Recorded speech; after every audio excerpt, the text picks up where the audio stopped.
किताब है। मैं कक्षा 9 की किताब के जितने भी पॉसिबल एमसीक्यूज थे वो सारे जो है आपको प्रैक्टिस करवा चुका हूँ।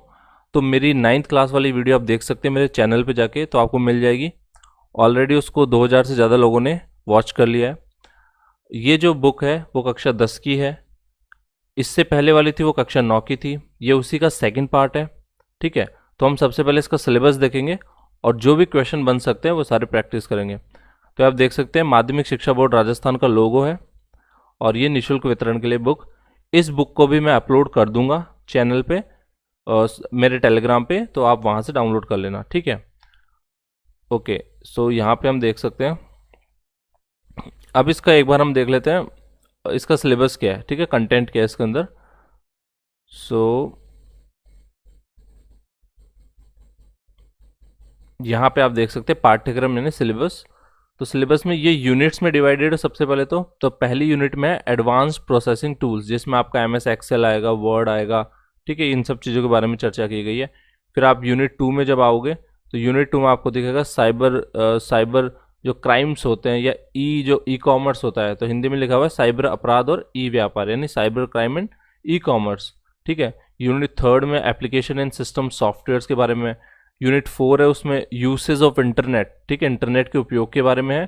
एंड जो आपकी विषय सूची है फिर, जिसको ब्रेक कर रखा है यूनिट्स को, तो किस तरह का रखा है, और मैं आपको अध्याय वाइज पढ़ाऊंगा। तो पहला अध्याय क्या है, एमएस एक्सेल का परिचय। दूसरा है वर्कशीट की फॉर्मेटिंग। थर्ड है आपका वर्कबुक में तत्वों को जोड़ना। चौथा है एमएस पावर पॉइंट। पांचवा एमएस पिक्चर मैनेजर। फिर छठा है आपका साइबर अपराध और साइबर कानून का परिचय। सातवां ई वाणिज्य ई व्यापार। आठवां है आपका ई बिजनेस सुरक्षा, गोपनीयता और कानूनी आवश्यकताएं। अध्याय 9 है आपका ई वाणिज्य भुगतान प्रणाली। अध्याय 10 है आपका एप्लीकेशन एंड सिस्टम सॉफ्टवेयर। अध्याय 11 है आपका कंप्यूटर नेटवर्क की मूल अवधारणाएं। अध्याय 12 वेब एवं इलेक्ट्रॉनिक मेल। अध्याय 13 है आपका वायरस और एंटीवायरस। एंड जो लास्ट आपका चैप्टर वो है 14 इंटरनेट। तो ये आपके 14 चैप्टर जो मैं भी कवर करने वाला हूँ। तो स्टार्ट करते हुए द फर्स्ट क्वेश्चन, और पहला चैप्टर आपका एमएस एक्सेल का परिचय यानी introduction to MS Excel. Okay, so let's start with the first question. And first question आपका क्या है, माइक्रोसॉफ्ट का कौन सा सॉफ्टवेयर स्प्रेडशीट एप्लीकेशन है। ठीक है, तो कौन सा सॉफ्टवेयर है जो स्प्रेडशीट एप्लीकेशन है। तो यहाँ पे आपका जो सही उत्तर हो जाएगा दोस्तों हो जाएगा एक्सेल। ठीक है, Excel will be the right answer यहाँ पे। तो यहाँ पे सेकंड ऑप्शन आपका राइट आंसर हो जाएगा। प्रश्न नंबर 2 पे चलते हैं हम। पंक्ति और स्तंभों से बनी मैट्रिक्स क्या कहलाती है। ठीक है, तो पंक्ति और स्तंभों से बनी मैट्रिक्स को स्प्रेडशीट बोलते हैं। तो यहाँ पे आप व्याख्या भी पढ़ सकते हैं इसकी। स्प्रेडशीट का उपयोग करके संख्यात्मक डेटा के साथ अंकगणितीय कार्य जैसे जोड़ना, घटाना, गुणा भाग आदि किया जा सकता है। प्रश्न संख्या 3 पे आते हैं फ्रेंड्स। एमएस एक्सेल का प्राथमिक कार्य क्या है। ठीक है, तो एमएस एक्सेल का प्राथमिक कार्य दोस्तों यहाँ पे क्या है, ऑप्शंस आपके पास क्या क्या है, शब्द संसाधन, संख्यात्मक परिकलन, पत्र लिखना या प्रिंट करना। तो यहाँ पे जो सबसे अप्रोप्रिएट जो आपका आंसर हो जाएगा वो हो जाएगा संख्यात्मक परिकलन। ठीक है, तो इसमें थर्ड प्रश्न संख्या 3 में आपका सेकंड ऑप्शन राइट आंसर आ जाएगा। प्रश्न संख्या 4 पे चलते हैं। माइक्रोसॉफ्ट ऑफिस के किस एप्लीकेशन से प्रिंट योग्य दस्तावेज बनाए जाते हैं। ठीक है, तो किस एप्लीकेशन से बनाए जाते हैं दोस्तों, एमएस वर्ड के थ्रू हम ये बना सकते हैं। व्याख्या पढ़ लेते हैं इसकी।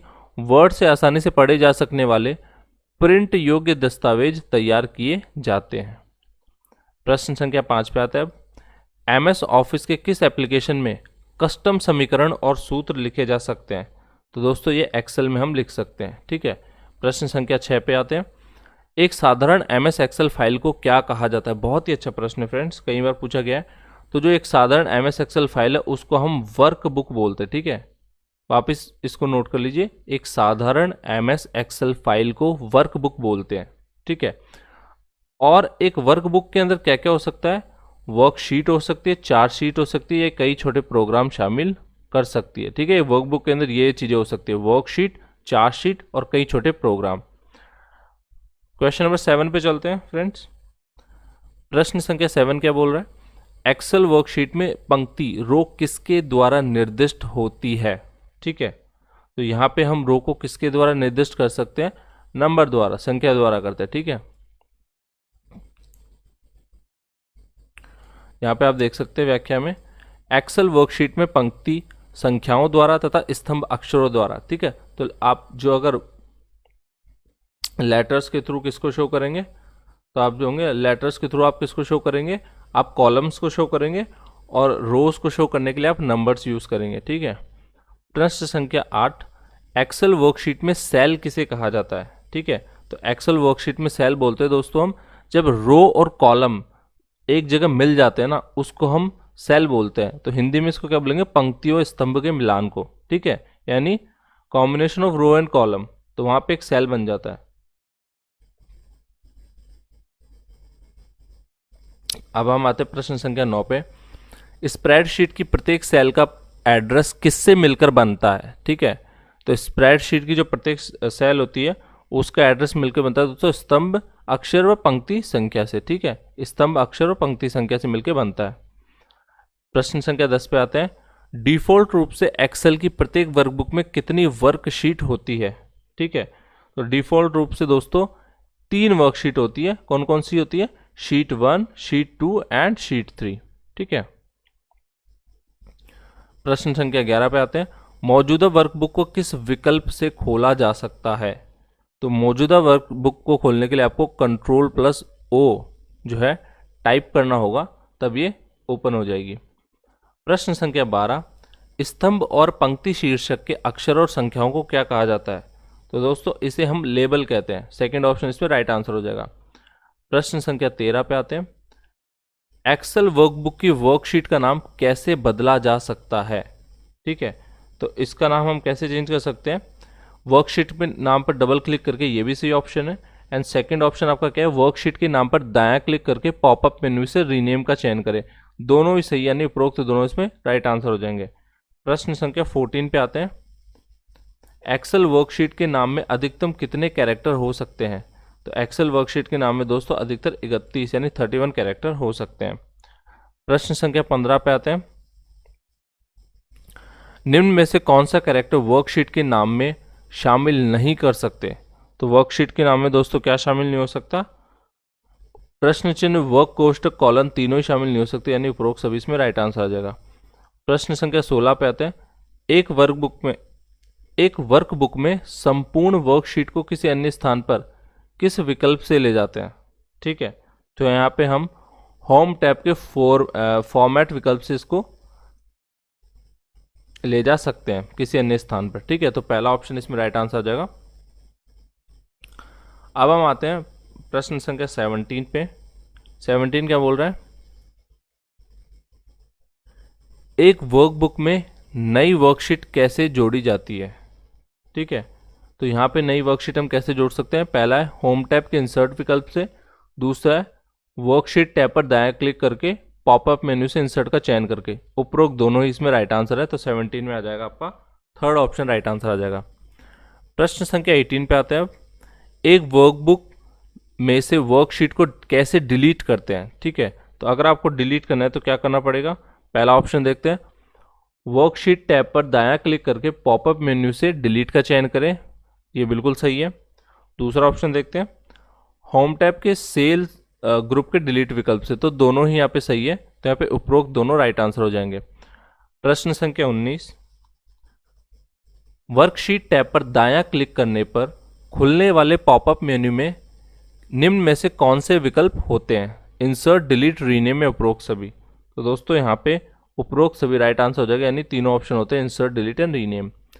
प्रश्न संख्या 20 पे आते हैं, किसी वर्कबुक को बंद करने का तरीका क्या है। ठीक है, तो 20 पे ऑप्शन देख लेते हैं, टाइटल बार पर उपस्थित क्लोज के चिन्ह पर क्लिक करें, ये बिल्कुल सही है, आप ऐसा कर सकते हैं। ऑफिस बटन पर क्लिक करके क्लोज विकल्प का चयन करें, ये भी बिल्कुल सही मेथड है। ऑल्ट F4 से भी बंद हो जाता है, मतलब उपरोक्त सभी इसमें राइट आंसर आ जाएगा। प्रश्न संख्या 21, एक्सेल वर्कबुक में कितने नेविगेशन बटन होते हैं। ठीक है, तो दोस्तों 2, 3, 4 या 5 कितने होते हैं इसमें, एक्सेल जो आपकी वर्कबुक होती है उसमें 4 नेविगेशन बटन होता है। ठीक है, 4 इसमें राइट आंसर हो जाएगा, तो 21 में 4 राइट आंसर हो जाएगा। ओके, प्रश्न संख्या 22, वर्कबुक में अगली शीट पर जाने की शॉर्टकट कुंजी क्या है। तो दोस्तों यहाँ पे आप ऑप्शन देख सकते हैं, Ctrl+ page down, Ctrl+ page up, control plus home या कंट्रोल प्लस एंड। तो यहाँ पे अगर आपको अगली शीट पे जाना है तो कंट्रोल प्लस पेज डाउन दबाना पड़ेगा, तो आप अगली शीट पे पहुंच जाएंगे। प्रश्न संख्या 23, वर्कशीट में किस विकल्प से रिक्त सेल को सम्मिलित किया जाता है? तो अगर आपको किसी ब्लैंक सेल को इंक्लूड करना है तो कौन सा ऑप्शन आपको यूज करना पड़ेगा? तो हम ऑप्शन देख लेते हैं 23 में। होम टैब के सेल्स ग्रुप के इंसर्ट विकल्प से, ठीक है। दूसरा, होम टैब के सेल्स ग्रुप के फॉर्मेट विकल्प से, इंसर्ट टैब के सेल्स विकल्प से, उपरोक्त में से कोई नहीं। तो इसमें जो पहला ऑप्शन है वो बिल्कुल करेक्ट है दोस्तों। होम टैब के सेल्स ग्रुप के इंसर्ट विकल्प से आप जो है एक ब्लैंक सेल को इंक्लूड कर सकते हैं, ठीक है। प्रश्न संख्या 24 पे चलते हैं। तो प्रश्न संख्या 24 क्या बोल रहा है? चयनित सेल पंक्ति स्तंभ को वर्कशीट से किस विकल्प से हटा सकते हैं? तो यहाँ पे चार ऑप्शन आपके पास। होम टैब के सेल्स ग्रुप के फॉर्मेट विकल्प से, दूसरा इंसर्ट टैब के सेल्स ग्रुप के डिलीट विकल्प से, तीसरा होम टैब के सेल्स ग्रुप के डिलीट विकल्प से, या चौथा है उपरोक्त में से कोई नहीं। तो यहाँ पे 24 में आपका राइट आंसर होगा दोस्तों होम टैब के सेल्स ग्रुप के डिलीट विकल्प से, ठीक है। प्रश्न संख्या 25 पे आते हैं। 25 को क्या बोल रहा है? वर्कशीट में चयनित सेलों को एक सेल में बदलना क्या कहलाता है? ठीक है, तो चयनित सेलों को अगर एक सेल में बदलेंगे तो इसको हम मर्ज बोलेंगे, ठीक है। प्रश्न संख्या 26, वर्कशीट में मर्ज व सेंटर विकल्प कुल कितने उप विकल्प आते हैं? ठीक है, तो इनके अंतर्गत कुल कितने उप विकल्प आते हैं दोस्तों? तो यहाँ पे आपका राइट ऑप्शन हो जाएगा 4 आते हैं, ठीक है। तो कौन कौन से आते हैं? मर्ज व सेंटर, मर्ज अक्रॉस, मर्ज सेल्स तथा अनमर्ज सेल, ठीक है। प्रश्न संख्या 27 पे आते हैं। मर्ज किए गए सेल को अलग अलग सेलों में फिर से विभाजित करना क्या कहलाता है? ठीक है, मर्ज किए गए सेल को अलग अलग सेलों में फिर से विभाजित करना क्या बोलते हैं दोस्तों? अनमर्ज बोलते हैं इसको, ठीक है। प्रश्न संख्या 28, किस विकल्प द्वारा वर्कशीट के चयनित पंक्तीय स्तंभ को छुपाया जा सकता है? ठीक है, तो यहाँ पे ऑप्शन है आपके पास इंसर्ट टैब के फॉर्मेट विकल्प द्वारा, दूसरा इंसर्ट टैब के हाइड विकल्प द्वारा, तीसरा होम टैब के फॉर्मेट विकल्प द्वारा, चौथा उपरोक्त में से कोई नहीं। तो इसमें थर्ड ऑप्शन आपका राइट आंसर हो जाएगा फ्रेंड्स, होम टैब के फॉर्मेट विकल्प द्वारा। प्रश्न संख्या 29, चयनित सेल को फॉर्मेट कैसे किया जाता है? ठीक है, तो चयनित सेल को आप फॉर्मेट कैसे करोगे? आपके पास 4 ऑप्शन है। होम टैब के सेल्स ग्रुप के फॉर्मेट विकल्प द्वारा, दूसरा इंसर्ट टैब के फॉर्मेट विकल्प द्वारा, तीसरा सेल पर दायां क्लिक करके पॉपअप मेनू के फॉर्मेट सेल विकल्प द्वारा, चौथा उपरोक्त में से कोई नहीं।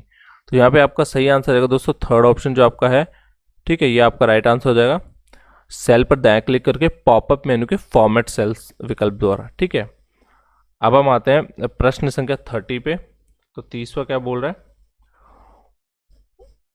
वर्कशीट में डेटा को किस विकल्प से वर्णानुक्रम में पुनः व्यवस्थित कर सकते हैं? पहला है होम टैब के एडिटिंग ग्रुप के सॉर्ट व फिल्टर विकल्प द्वारा, दूसरा डेटा टैब के सॉर्ट विकल्प द्वारा, तीसरा उपरोक्त दोनों, चौथा उपरोक्त में से कोई नहीं, ठीक है।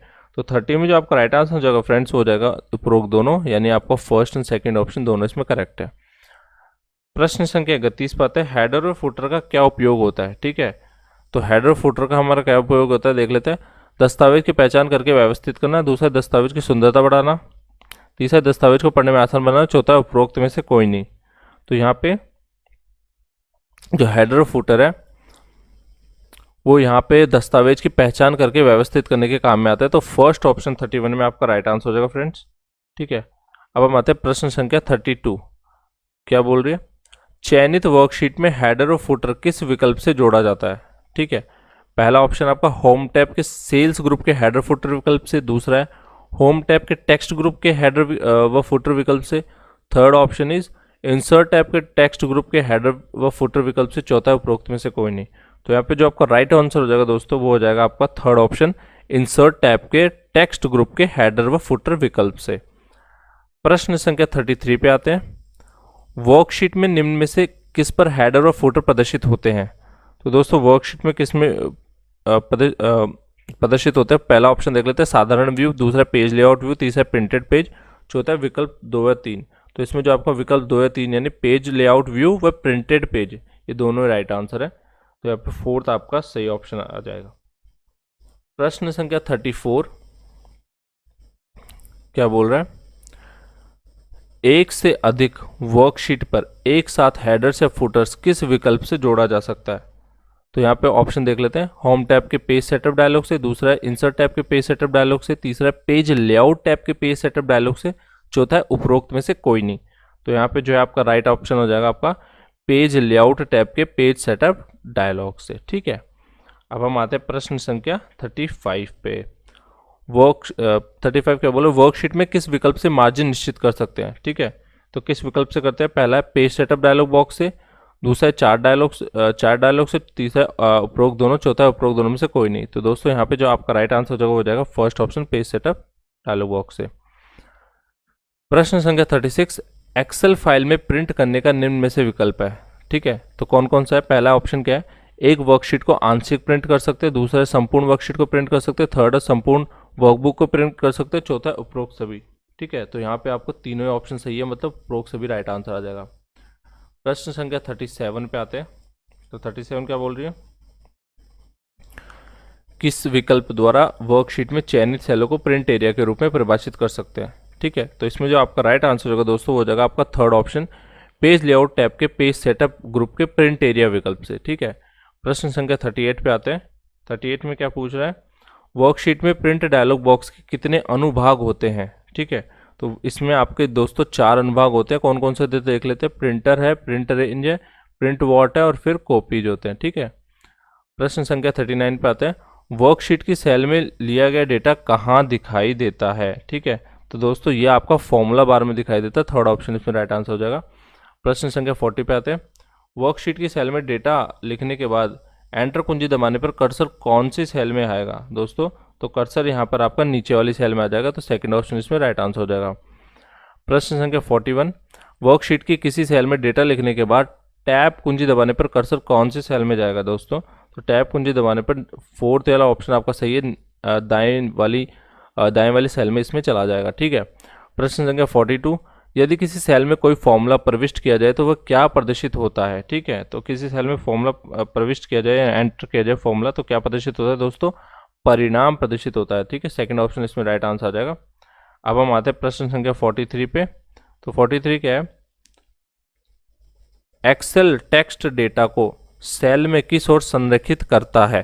ठीक है, तो किस ओर संरेखित करता है दोस्तों, बाएं ओर संरेखित करता है, मतलब फर्स्ट ऑप्शन राइट आंसर आ जाएगा। क्वेश्चन नंबर 44 पे आते हैं, एक्सेल शीट में संख्या को टेक्स्ट के रूप में दर्ज करने के लिए उसके पहले कौन सा कैरेक्टर लिखा जाता है। तो दोस्तों यहाँ पे हम अपोस्ट्रोफी का यूज करते हैं। ठीक है, प्रश्न संख्या 45, एक्सेल की सेल में प्रविष्टि बहुत लंबी हो तो हमें कौन सा चिन्ह दिखाई देता है।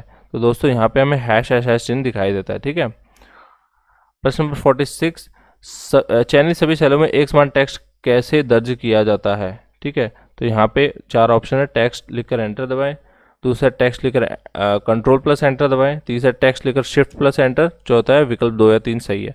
तो यहाँ पे जो आपका है सेकंड ऑप्शन चाहिए 46 में, टेक्स्ट लिखकर कंट्रोल प्लस एंटर दबाएं। ठीक है, सेकंड ऑप्शन इसमें सही है। प्रश्न संख्या 47, वर्कशीट में से किसी सेल को कॉपी करने पर निम्न में से क्या कॉपी होता है। ठीक है, तो यहाँ पे पहला फॉर्मूला, दूसरा टिप्पणियाँ, तीसरा सेल फॉर्मेट, चौथा उपरोक्त सभी। ठीक है, तो यहाँ पे आपका उपरोक्त सभी वाला ऑप्शन राइट आंसर आ जाएगा। ठीक है, प्रश्न संख्या 48 पे आते हैं, वर्कशीट में कॉपी किए गए डेटा को पेस्ट करने के विकल्प है, पहला पेस्ट वैल्यू, दूसरा पेस्ट स्पेशल, तीसरा फॉर्मूला, चौथा उपरोक्त सभी। ठीक है दोस्तों, तो यहाँ पे आपका जो राइट आंसर जो हो जाएगा उपरोक्त सभी, इसमें राइट आंसर आ जाएगा। प्रश्न संख्या 49, एक्सेल वर्कशीट में सन्निकट सेलों में जानकारी को दोहराने का तरीका कौन सा है। ठीक है, तो यहाँ पे कौन सा तरीका है दोस्तों, फिल हैंडल यहाँ पे अप्रोप्रिएट तरीका है, तो दूसरा ऑप्शन राइट आंसर हो जाएगा।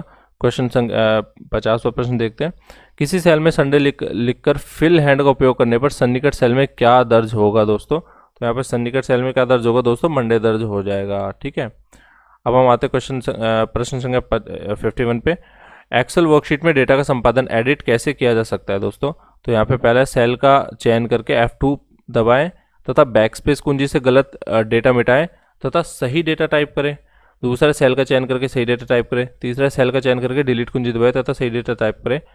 तो यहाँ पे जो है आपका दोस्तों चारों ऑप्शन सही है, मतलब उपरोक्त सभी इसमें राइट आंसर आ जाएगा। प्रश्न संख्या 52, एक्सेल में किस विकल्प से फाइंड एंड रिप्लेस सुविधा का लाभ ले सकते हैं। दोस्तों तो यहाँ पे जो आपका पहला ऑप्शन क्या है, होम टैब के एडिटिंग ग्रुप के फाइंड व सेलेक्ट विकल्प से, बिल्कुल सही है। इंसर्ट टैब के एडिटिंग ग्रुप के फाइंड सेलेक्ट विकल्प से, ये गलत है। दूसरा पेज लेआउट टैब के फाइंड विकल्प, सेलेक्ट विकल्प नहीं, इसमें नहीं होता, तो फर्स्ट वाला आपका केवल सही है इसमें। तो क्या है, होम टैब के एडिटिंग ग्रुप के फाइंड व सेलेक्ट विकल्प से हो सकता है ऐसा। ओके, अब आते हैं प्रश्न संख्या 53 पे। एक्सेल वर्कशीट में किसी विशिष्ट सेल पर जाने के लिए किस कमांड का उपयोग करेंगे? ठीक है, तो यहाँ पे दोस्तों हम गो टू कमांड का प्रयोग करेंगे। प्रश्न संख्या 54, किस विकल्प से एक्सेल वर्कशीट की पंक्ति स्तंभ को एक जगह स्थिर कर सकते हैं? दोस्तों किस विकल्प से कर सकते हैं? फ्रीज पेन से कर सकते हैं। ठीक है, प्रश्न संख्या 55, एक्सेल वर्कशीट में फ्रीज पेन विकल्प कहाँ उपलब्ध होता है? तो दोस्तों ये होता है आपका व्यू टैब के विंडो ग्रुप में। तो थर्ड ऑप्शन इसमें राइट आंसर हो जाएगा, व्यू टैब के विंडो ग्रुप में। प्रश्न संख्या 56, वर्कशीट विंडो को अलग अलग फलकों में किस विकल्प से विभाजित कर सकते हैं? तो दोस्तों यहाँ पे 56 में जो आपका राइट आंसर जो हो जाएगा स्प्लिट पेन। ठीक है, स्प्लिट पेन इसका राइट आंसर हो जाएगा। प्रश्न संख्या 57, चयनित वर्कशीट में से वर्तनी की त्रुटियां किस विकल्प से दूर कर सकते हैं? ठीक है, तो किस विकल्प से दूर कर सकते हैं दोस्तों? तो हम यहाँ पे 57 में जो आपका राइट आंसर हो जाएगा रिव्यू टैब के प्रूफिंग ग्रुप में स्पेलिंग विकल्प से। ठीक है, और इसके अलावा आप F7 कुंजी का भी यूज कर सकते हो। तो यहाँ पे थर्ड ऑप्शन राइट आंसर हो जाएगा। प्रश्न संख्या 58, स्पेलिंग डायलॉग बॉक्स में निम्न में से कौन से विकल्प होते हैं? तो स्पेलिंग डायलॉग बॉक्स में दोस्तों ignore once, ignore all, add to dictionary तीनों विकल्प होते हैं, मतलब इसमें उपरोक्त सभी ऑप्शन राइट आंसर हो जाएगा। प्रश्न संख्या 59, एक्सेल वर्कशीट का कौन सा विकल्प किसी संशोधन को स्थायी रूप से स्वीकार करने से पहले परिवर्तन को देखने का विकल्प देता है? ठीक है, तो यहाँ पे कौन कौन से ऑप्शन है? मैक्रो, ट्रैक चेंज, रिसर्च, उपरोक्त सभी। ठीक है दोस्तों, तो यहाँ पे आपका ट्रैक चेंज इसका राइट आंसर हो जाएगा 59 में, सेकंड ट्रैक चेंज। प्रश्न संख्या 60, किस विकल्प द्वारा वर्कशीट में समीक्षकों द्वारा किए गए परिवर्तन को स्वीकार और अस्वीकार किया जाता है? ठीक है दोस्तों, तो यहाँ पे कौन कौन से है? पहला है आपका रिव्यू टैब के चेंजेस ग्रुप के ट्रैक चेंज विकल्प से, दूसरा है होम टैब के ट्रैक चेंज विकल्प से, तीसरा है होम टैब के एक्सेप्ट या रिजेक्ट विकल्प से, चौथा है उपरोक्त में से कोई नहीं। तो दोस्तों इसमें जो आपका राइट आंसर हो जाएगा वो हो जाएगा फर्स्ट ऑप्शन, रिव्यू टैब के चेंजेस ग्रुप के ट्रैक चेंज विकल्प से। प्रश्न संख्या 61, किसी वर्कशीट डेटा को समझने में आसान बनाने के लिए अतिरिक्त प्रसंग किसकी सहायता से जोड़ा जाता है? तो यहाँ पे हम कमेंट्स की सहायता से अतिरिक्त प्रसंग को जोड़ सकते हैं। प्रश्न संख्या 62, किस विकल्प द्वारा वर्कशीट की चयनित सेल में कमेंट्स जोड़ सकते हैं? तो दोस्तों यहाँ पे किस विकल्प का यूज़ करेंगे हम? थर्ड जो आपका विकल्प है रिव्यू टैब के कमेंट्स ग्रुप के न्यू कमेंट विकल्प से। तो इसमें थर्ड ऑप्शन आपका राइट आंसर हो जाएगा। प्रश्न संख्या 63, माइक्रोसॉफ्ट ऑफिस के किस एप्लीकेशन का प्राथमिक उद्देश्य बुनियादी और जटिल गणितीय परिकल्पना करना है? तो किसका यूज़ करेंगे दोस्तों हम इस काम के लिए? इस काम के लिए हम एक्सेल का यूज़ करते हैं। ठीक है, प्रश्न संख्या 64, एक्सेल के किस विकल्प द्वारा निर्दिष्ट किए गए मापदंड से मेल खाने वाली पंक्तियों को प्रदर्शित कर सकते हैं? तो यहाँ पे जो आपका राइट आंसर होगा दोस्तों 64 में वो हो जाएगा फिल्टर द्वारा। प्रश्न संख्या 65, प्रिंट डायलॉग बॉक्स के किस अनुभाग से पेजों की एक श्रेणी को प्रिंट किया जा सकता है? तो दोस्तों यहाँ पे हम प्रिंट रेंज से इसको अचीव कर सकते हैं। ठीक है, प्रश्न संख्या 66, एक्सेल में कितने प्रकार के डेटा को दर्ज कर सकते हैं? ठीक है, 2, 3, 4 या 5। तो यहाँ पे जो आपका राइट आंसर हो जाएगा दोस्तों हो जाएगा 3 प्रकार के डेटा को हम दर्ज कर सकते हैं, टेक्स्ट, मान और सूत्र को। ठीक है, प्रश्न संख्या 67, निम्न में से किस डेटा को एक्सेल स्वतः भर देता है? तो किस डेटा को दोस्तों स्वतः भरता है? दिनांक, महीना, दिन तीनों को भर देता है। तो उपरोक्त सभी इसमें राइट आंसर आ जाएगा। प्रश्न संख्या 68, किसी वर्कशीट में टेक्स्ट या मानों की स्थिति जानने के लिए किस विकल्प का उपयोग होगा दोस्तों? तो यहाँ पे हम फाइंड का उपयोग करेंगे। ठीक है, प्रश्न संख्या 69, एक्सेल वर्कशीट के स्तंभ के डेटा को अनुक्रम में व्यवस्थित करने की प्रक्रिया को क्या कहते हैं दोस्तों? तो इस प्रक्रिया को क्या कहते हैं? इसको हम बोलते हैं सॉर्टिंग बोलते हैं। ठीक है, थर्ड ऑप्शन इसमें राइट आंसर हो जाएगा सॉर्टिंग। ओके, अब हम आते हैं प्रश्न संख्या 70 पे। निम्न में से किस विकल्प की सहायता से एक सेल फॉर्मेट को किसी अन्य सेल पर कॉपी कर सकते हैं? ठीक है, तो यहाँ पे दोस्तों किसकी बात कर रहे हैं हम? फॉर्मेट पेंटर की बात हो रही है। ठीक है, फॉर्मेट पेंटर की बात हो रही है।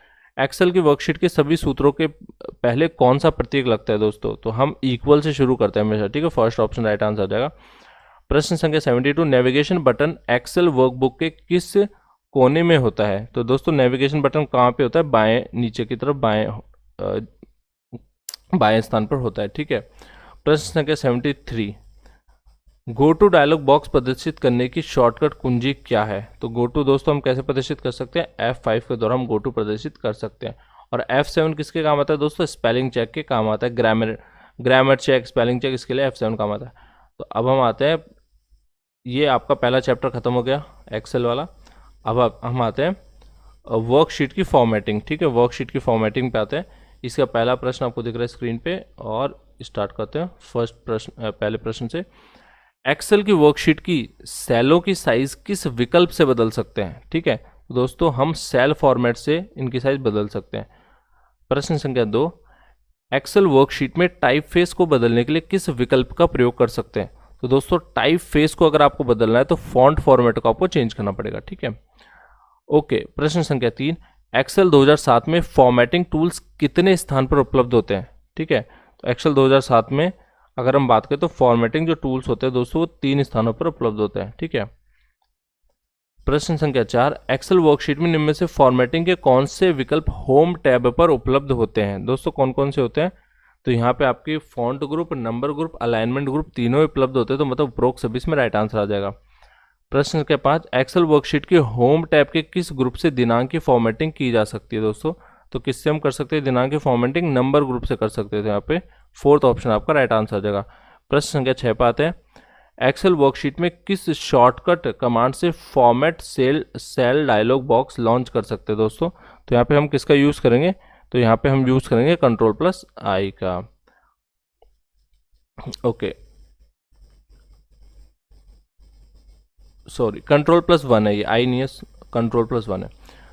ओके, प्रश्न संख्या 7, एक्सेल वर्कशीट की एक सेल पर दायां क्लिक करने पर शॉर्टकट मेन्यू के साथ क्या प्रकट होता है? ठीक है, तो दोस्तों यहाँ पे जो आपका राइट आंसर हो जाएगा वो हो जाएगा आपका आंसर, जो सेकंड ऑप्शन है, मिली टूल बार प्रकट होता है। ठीक है, प्रश्न संख्या 8, एक्सेल वर्कशीट की एक सेल की फॉर्मेटिंग को दूसरे सेल में कैसे कॉपी करते हैं? तो दोस्तों इसके लिए हमें क्या करना पड़ेगा? फॉर्मेट पेंटर का यूज करना पड़ेगा। प्रश्न संख्या 9, एक्सेल वर्कशीट में फॉर्मेट पेंटर का विकल्प कहाँ उपलब्ध होता है? दोस्तों तो फॉर्मेट पेंटर का जो विकल्प होता है वो आपके होम टैब के क्लिपबोर्ड में भी और मिनी टूलबार में दोनों जगह होता है। ठीक है, प्रश्न संख्या 10, वर्कशीट में चयनित सेल पर किस विकल्प से बॉर्डर लगा सकते हैं? तो दोस्तों यहाँ पे आपका राइट आंसर हो जाएगा होम टैब के सेल ग्रुप के फॉर्मेट विकल्प से, तो सेकंड ऑप्शन इसमें आपका राइट आंसर आ जाएगा।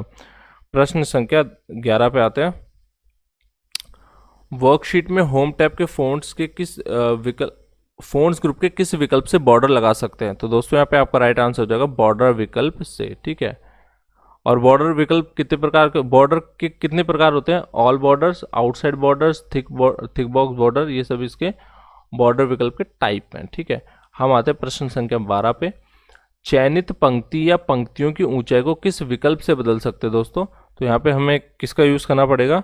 हमें यहाँ पे होम टैब के सेल ग्रुप के फॉर्मेट विकल्प का यूज करना पड़ेगा, मतलब सेकंड ऑप्शन आपका राइट आंसर आ जाएगा। प्रश्न संख्या 13 पे आते हैं, वर्कशीट के किस विकल्प द्वारा कंटेंट के अनुसार स्तंभ की चौड़ाई परिवर्तित होती है? तो दोस्तों यहाँ पे जो आपका राइट आंसर हो जाएगा वो हो जाएगा ऑटो फिट कॉलम विड्थ के द्वारा। ठीक है, प्रश्न संख्या 14 पे आते हैं, एक्सेल वर्कशीट में किसी रो के शीर्षक के नीचे की सीमा को ड्रैग करने पर क्या होगा? दोस्तों तो यहाँ पे आपका पहला ऑप्शन राइट आंसर है, रो का आकार बदलेगा। ठीक है, प्रश्न संख्या 15 पे आते हैं, एक्सेल में निम्न में से नंबर का फॉर्मेट कौन सा है? तो दोस्तों यहाँ पे आपका प्रतिशत, करेंसी, दिनांक तीनों यानी उपरोक्त सभी इसमें राइट आंसर आ जाएगा। प्रश्न संख्या 16 पे आते हैं, एक्सेल वर्कशीट में किसी संख्या में दशमलव के बाद अंकों की संख्या किस विकल्प से निश्चित कर सकते हैं? दोस्तों तो यहाँ पे जो आपका राइट आंसर हो जाएगा फॉर्मेट सेल के नंबर विकल्प से। ठीक है, फॉर्मेट सेल के नंबर विकल्प से हम कर सकते हैं।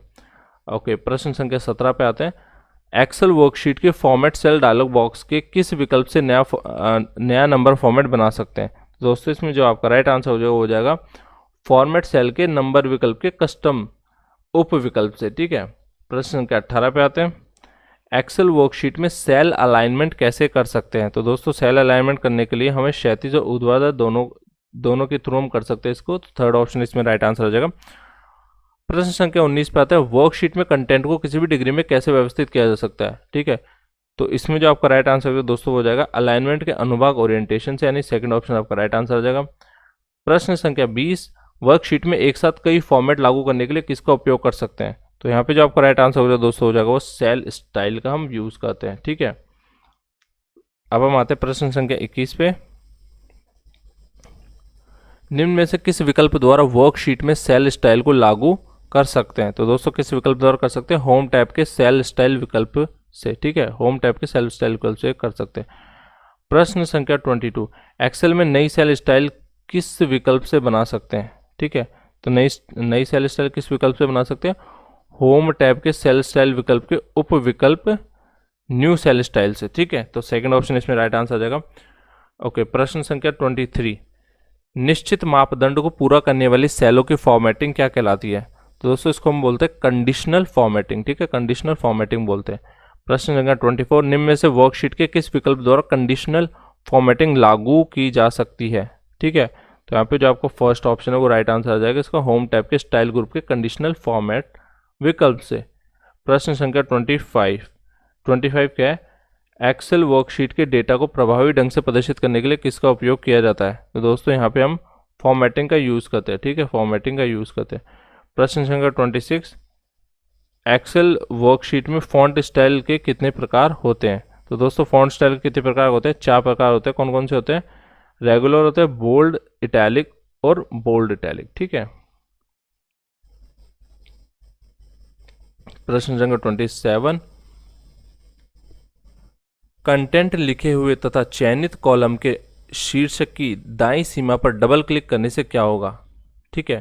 तो यहाँ पे क्या ऑप्शन आपकी, कॉलम की विड्थ बढ़ जाएगी, विड्थ घट जाएगी, कंटेंट के अनुसार कॉलम की विड्थ बदल जाएगी या कोई परिवर्तन नहीं होगा दोस्तों। तो यहाँ पे आपका जो राइट आंसर हो जाएगा कंटेंट के अनुसार कॉलम की विड्थ बदल जाएगी, ठीक है।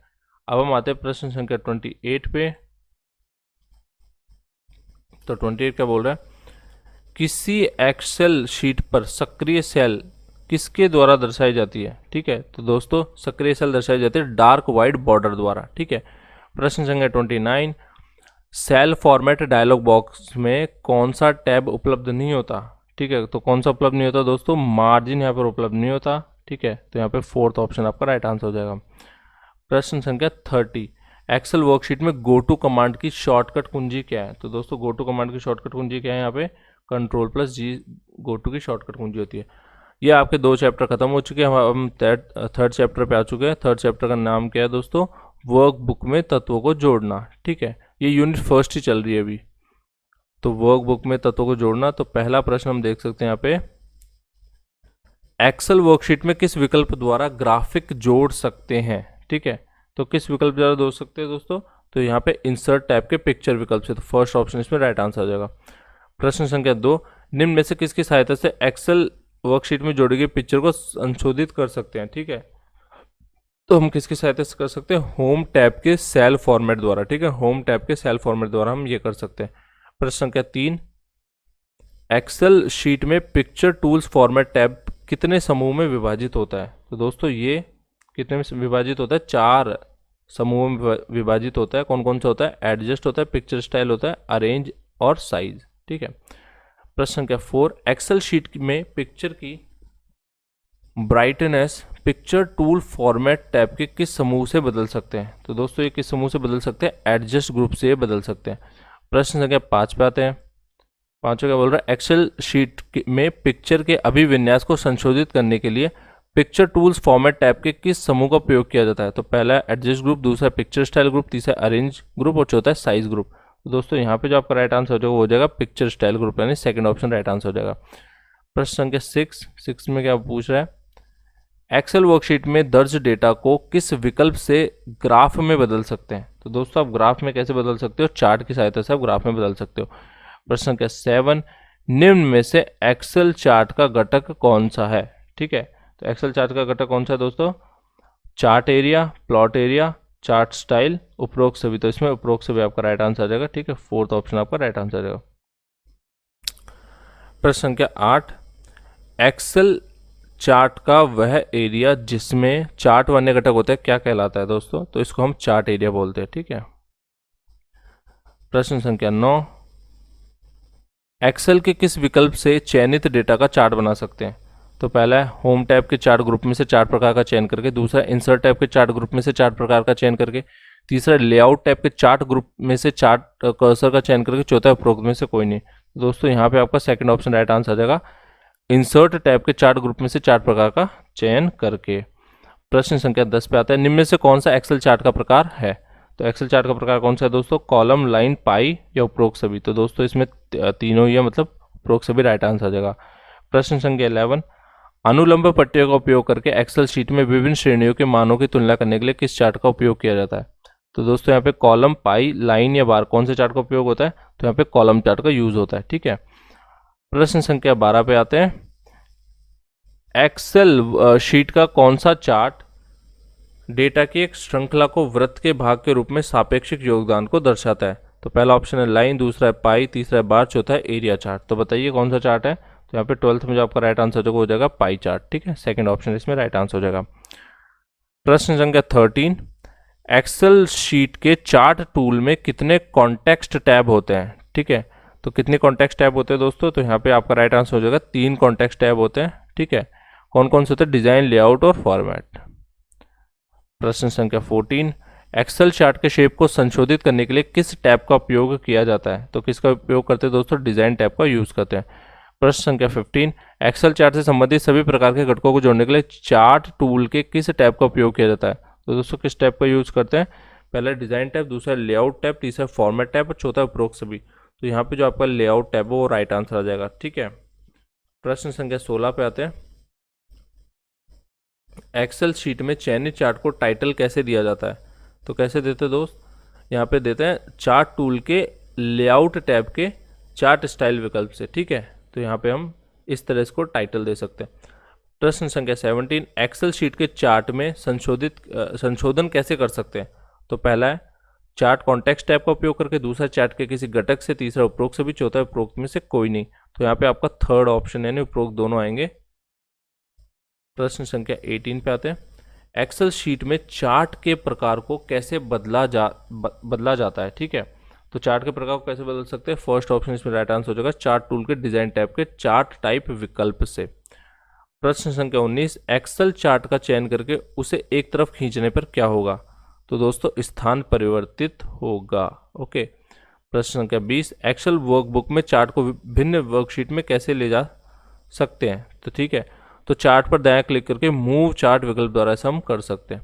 प्रश्न संख्या 21, एक्सेल वर्कशीट के किस विकल्प से ऑर्गेनाइजेशनल चार्ट जोड़ सकते हैं? तो दोस्तों ऑर्गेनाइजेशनल चार्ट जोड़ना है तो आपको इंसर्ट टैब के स्मार्ट आर्ट विकल्प का यूज करना पड़ेगा। तो सेकंड ऑप्शन आ जाएगा 21वें में। प्रश्न संख्या 22, ऑर्गेनाइजेशनल चार्ट में नई आकृति कैसे जोड़ते हैं? तो नई आकृति जोड़ने के लिए सेकंड ऑप्शन आपको यूज करना पड़ेगा, एक आकृति पर दायां क्लिक करके ऐड शेप पर क्लिक करें। प्रश्न संख्या 23, ऑर्गेनाइजेशनल चार्ट में नई शेप जोड़ने के लिए कितने विकल्प आते हैं? तो कितने आते हैं? 2, 3, 4 या 5। ठीक है दोस्तों, तो यहाँ पे आपका सही ऑप्शन हो जाएगा 4। कौन कौन से होते हैं? Add shape before, add shape after, add shape above, add shape below. ठीक है, प्रश्न संख्या 24, प्रश्न संख्या 24 क्या पूछ रहा है? ऑर्गेनाइजेशनल चार्ट में चयनित व्यक्ति से एक स्तर ऊपर कर्मचारी को जोड़ने के लिए किस विकल्प का चयन किया जाता है? तो दोस्तों यहाँ पे 24 में जो आपका राइट आंसर जो हो जाएगा ऐड शेप अबोव। ठीक है, तो थर्ड ऑप्शन इसमें राइट आंसर आ जाएगा। क्वेश्चन नंबर 25 पे आते हैं। एक्सेल का पूर्व लिखित फॉर्मूला क्या कहलाता है? तो दोस्तों एक्सेल के पूर्व लिखित फॉर्मूला को फंक्शन बोलते हैं। ओके, प्रश्न संख्या 26, सेल A1 से A8 तक के मानों का योग करने का फॉर्मूला क्या है? तो दोस्तों यहाँ पे फॉर्मूला बनेगा इक्वल सम A1 कॉलन 8। ठीक है, प्रश्न संख्या 27, सेल B3, B5, B7 के मान का औसत निकालने का सूत्र क्या है? ठीक है, तो इसका औसत निकालने का सूत्र क्या है? Third option equal average B3, B5, B7। Okay, तो 27 में थर्ड ऑप्शन इसका राइट आंसर हो जाएगा। प्रश्न संख्या 28, एक्सेल के इक्वल टुडे फंक्शन से क्या परिणाम प्राप्त होता है? तो दोस्तों आज की दिनांक निकल जाती है इक्वल टुडे से। ठीक है, प्रश्न संख्या 29, एक्सेल वर्कशीट में फॉर्मूला बनाने के लिए किसका उपयोग होता है?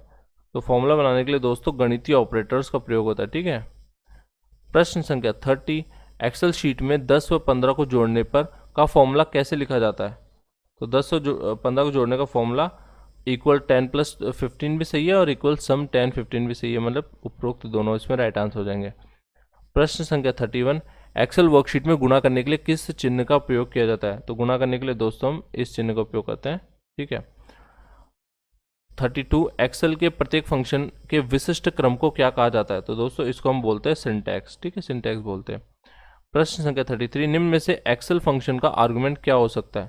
तो दोस्तों एक्सेल फंक्शन का आर्गुमेंट संख्या और सेल रेफरेंस दोनों हो सकते हैं, यानी उपरोक्त दोनों इसमें राइट आंसर हो जाएंगे।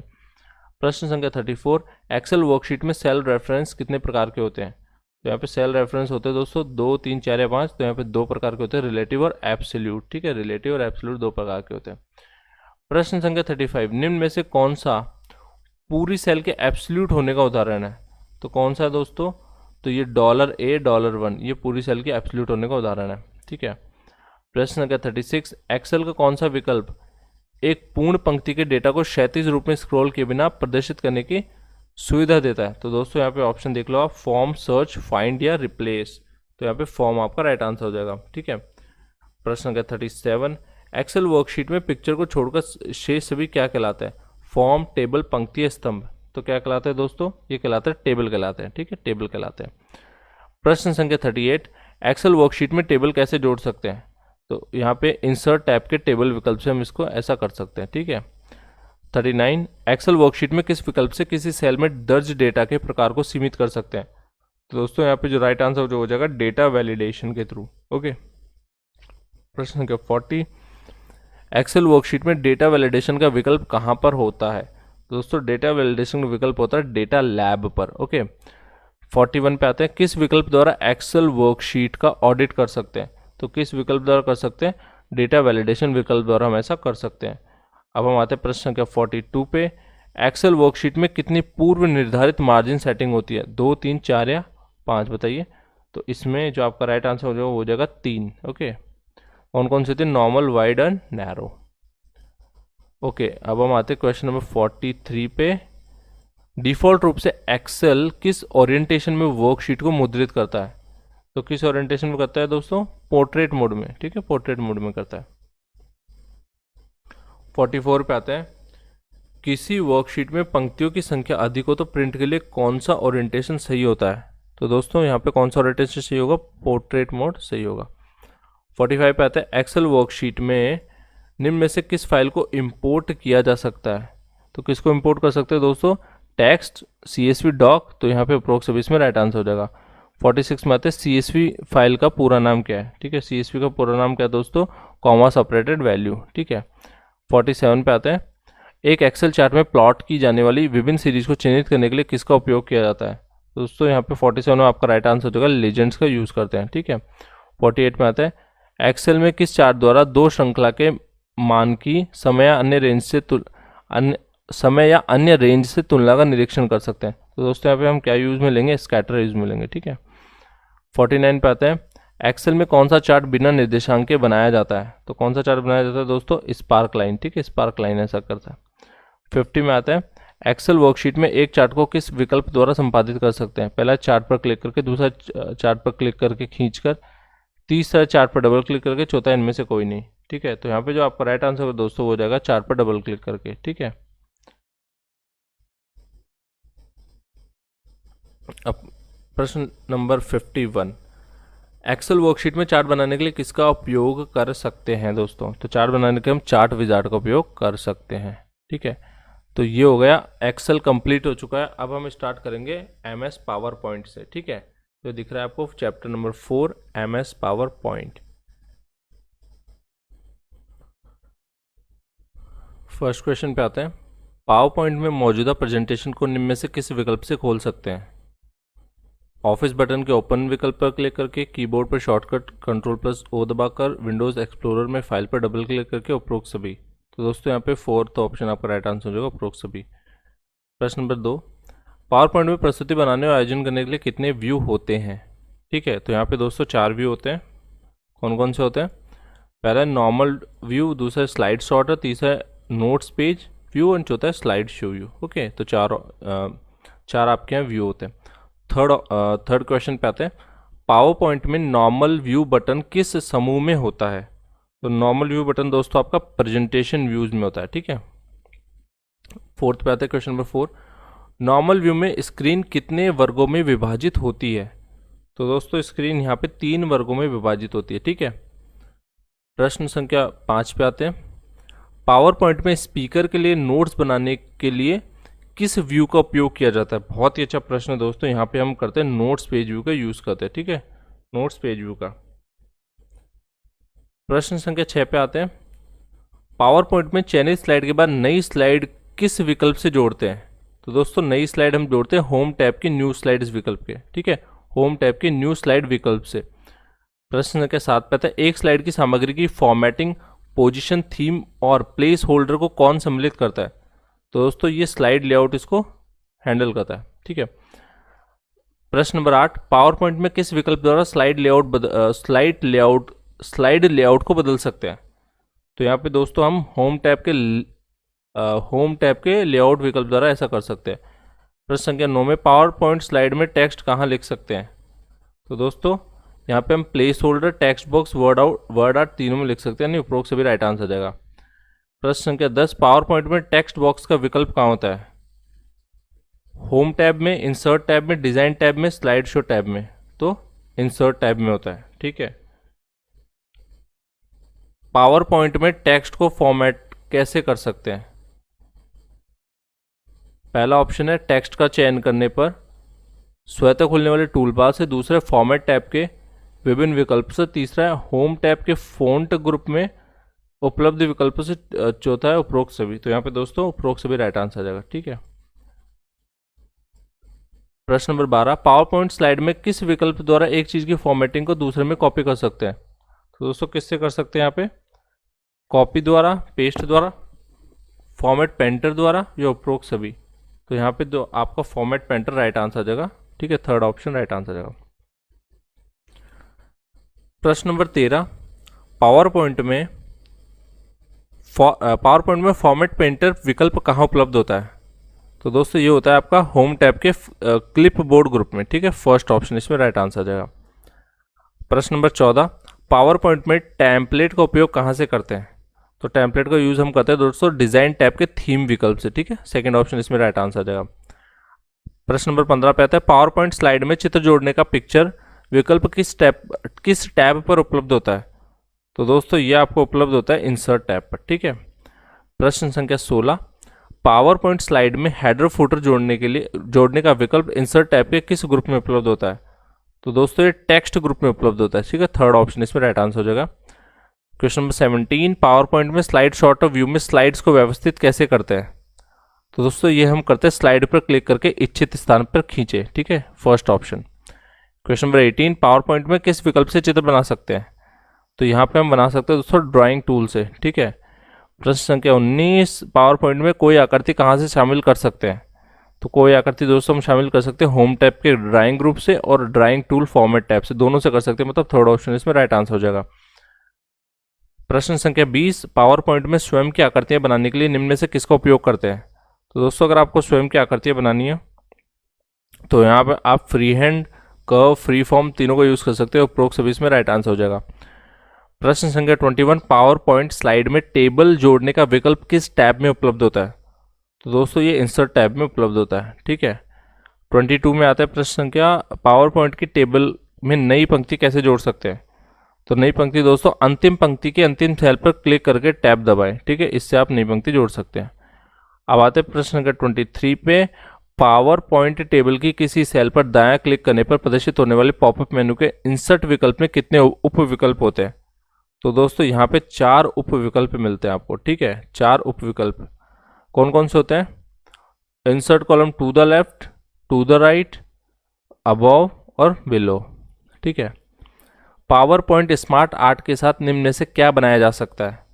तो दोस्तों यहाँ पे आप सूची, पदानुक्रम, प्रक्रिया चक्र सभी बना सकते हो, यानी उपरोक्त सभी राइट आंसर देगा। प्रश्न संख्या 25, पावर पॉइंट हाइपर लिंक पर क्लिक करके निम्न में से कहाँ जा सकते हैं? तो पहला अन्य स्लाइड पर, दूसरा अन्य प्रस्तुति पर, तीसरा किसी अन्य दस्तावेज पर, चौथा उपरोक्त सभी।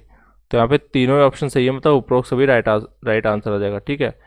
प्रश्न संख्या 26, पावर पॉइंट में हाइपर लिंक का विकल्प किस टैब पर उपलब्ध होता है? Home tab, insert tab, design tab या व्यू टैब? तो यहाँ पे दोस्तों इंसर्ट टैब में होता है, ठीक है। प्रश्न संख्या 27, पावर पॉइंट प्रस्तुति के दौरान एक स्लाइड से अगली स्लाइड पर जाते समय प्रकट होने वाले एनिमेशन प्रभाव क्या कहलाता है? सेटअप प्रभाव, ट्रांजिशन प्रभाव, थीम प्रभाव या उपरोक्त में से कोई नहीं? तो 27 में आपका राइट आंसर हो जाएगा दोस्तों ट्रांजिशन प्रभाव। अब हम आते हैं प्रश्न संख्या 28। पावर पॉइंट में चयनित स्लाइड में ट्रांजिशन प्रभाव किस टैब से जोड़ा जाता है? ठीक है, तो किससे जोड़ते हैं दोस्तों हम? Home tab, insert tab, design tab या एनिमेशन टैब? तो एनिमेशन टैब इसमें राइट आंसर हो जाएगा। अब हम आते हैं प्रश्न संख्या 29। पावर पॉइंट स्लाइड में ट्रांजिशन प्रभाव की गति को सेट करने के लिए किस विकल्प का प्रयोग होता है? पहला ट्रांजिशन टाइम, दूसरा ट्रांजिशन स्पीड, तीसरा है स्लाइड टाइम, चौथा है स्लाइड स्पीड। तो यहाँ पे जो आपका राइट आंसर हो जाएगा ट्रांजिशन स्पीड। अब हम आते हैं प्रश्न संख्या 30 पे। पावर पॉइंट में निम्न में से किस पर एनिमेशन प्रभाव लागू कर सकते हैं? तो दोस्तों यहाँ पे आप टेक्स्ट, चित्र, आकृति तीनों पर कर सकते हैं। उपरोक्त सभी इसमें राइट आंसर हो जाएगा। अब हम आते हैं प्रश्न संख्या 31 पे।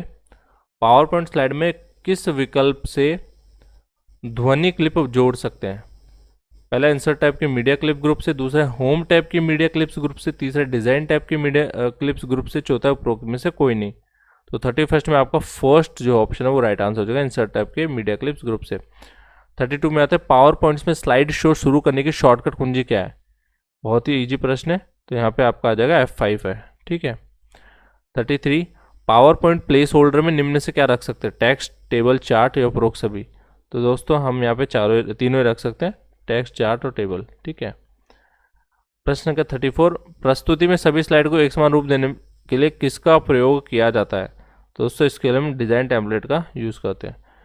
35 में आते हैं निम्न में से कौन सा पावर पॉइंट व्यू नहीं है? ठीक है, बहुत अच्छा प्रश्न है, पूछा गया कई बार। तो प्रस्तुति व्यू पावर पॉइंट व्यू नहीं होता, जबकि slide show, slide view, outline view ये सब पावर पॉइंट व्यू होते हैं। प्रश्न संख्या 36 स्लाइड पर टेक्स्ट को रखने वाला ऑब्जेक्ट क्या कहलाता है? तो दोस्तों स्लाइड पर टेक्स्ट को जो रखता है ऑब्जेक्ट को क्या कहलाता है? उसको बोलते हैं प्लेस होल्डर।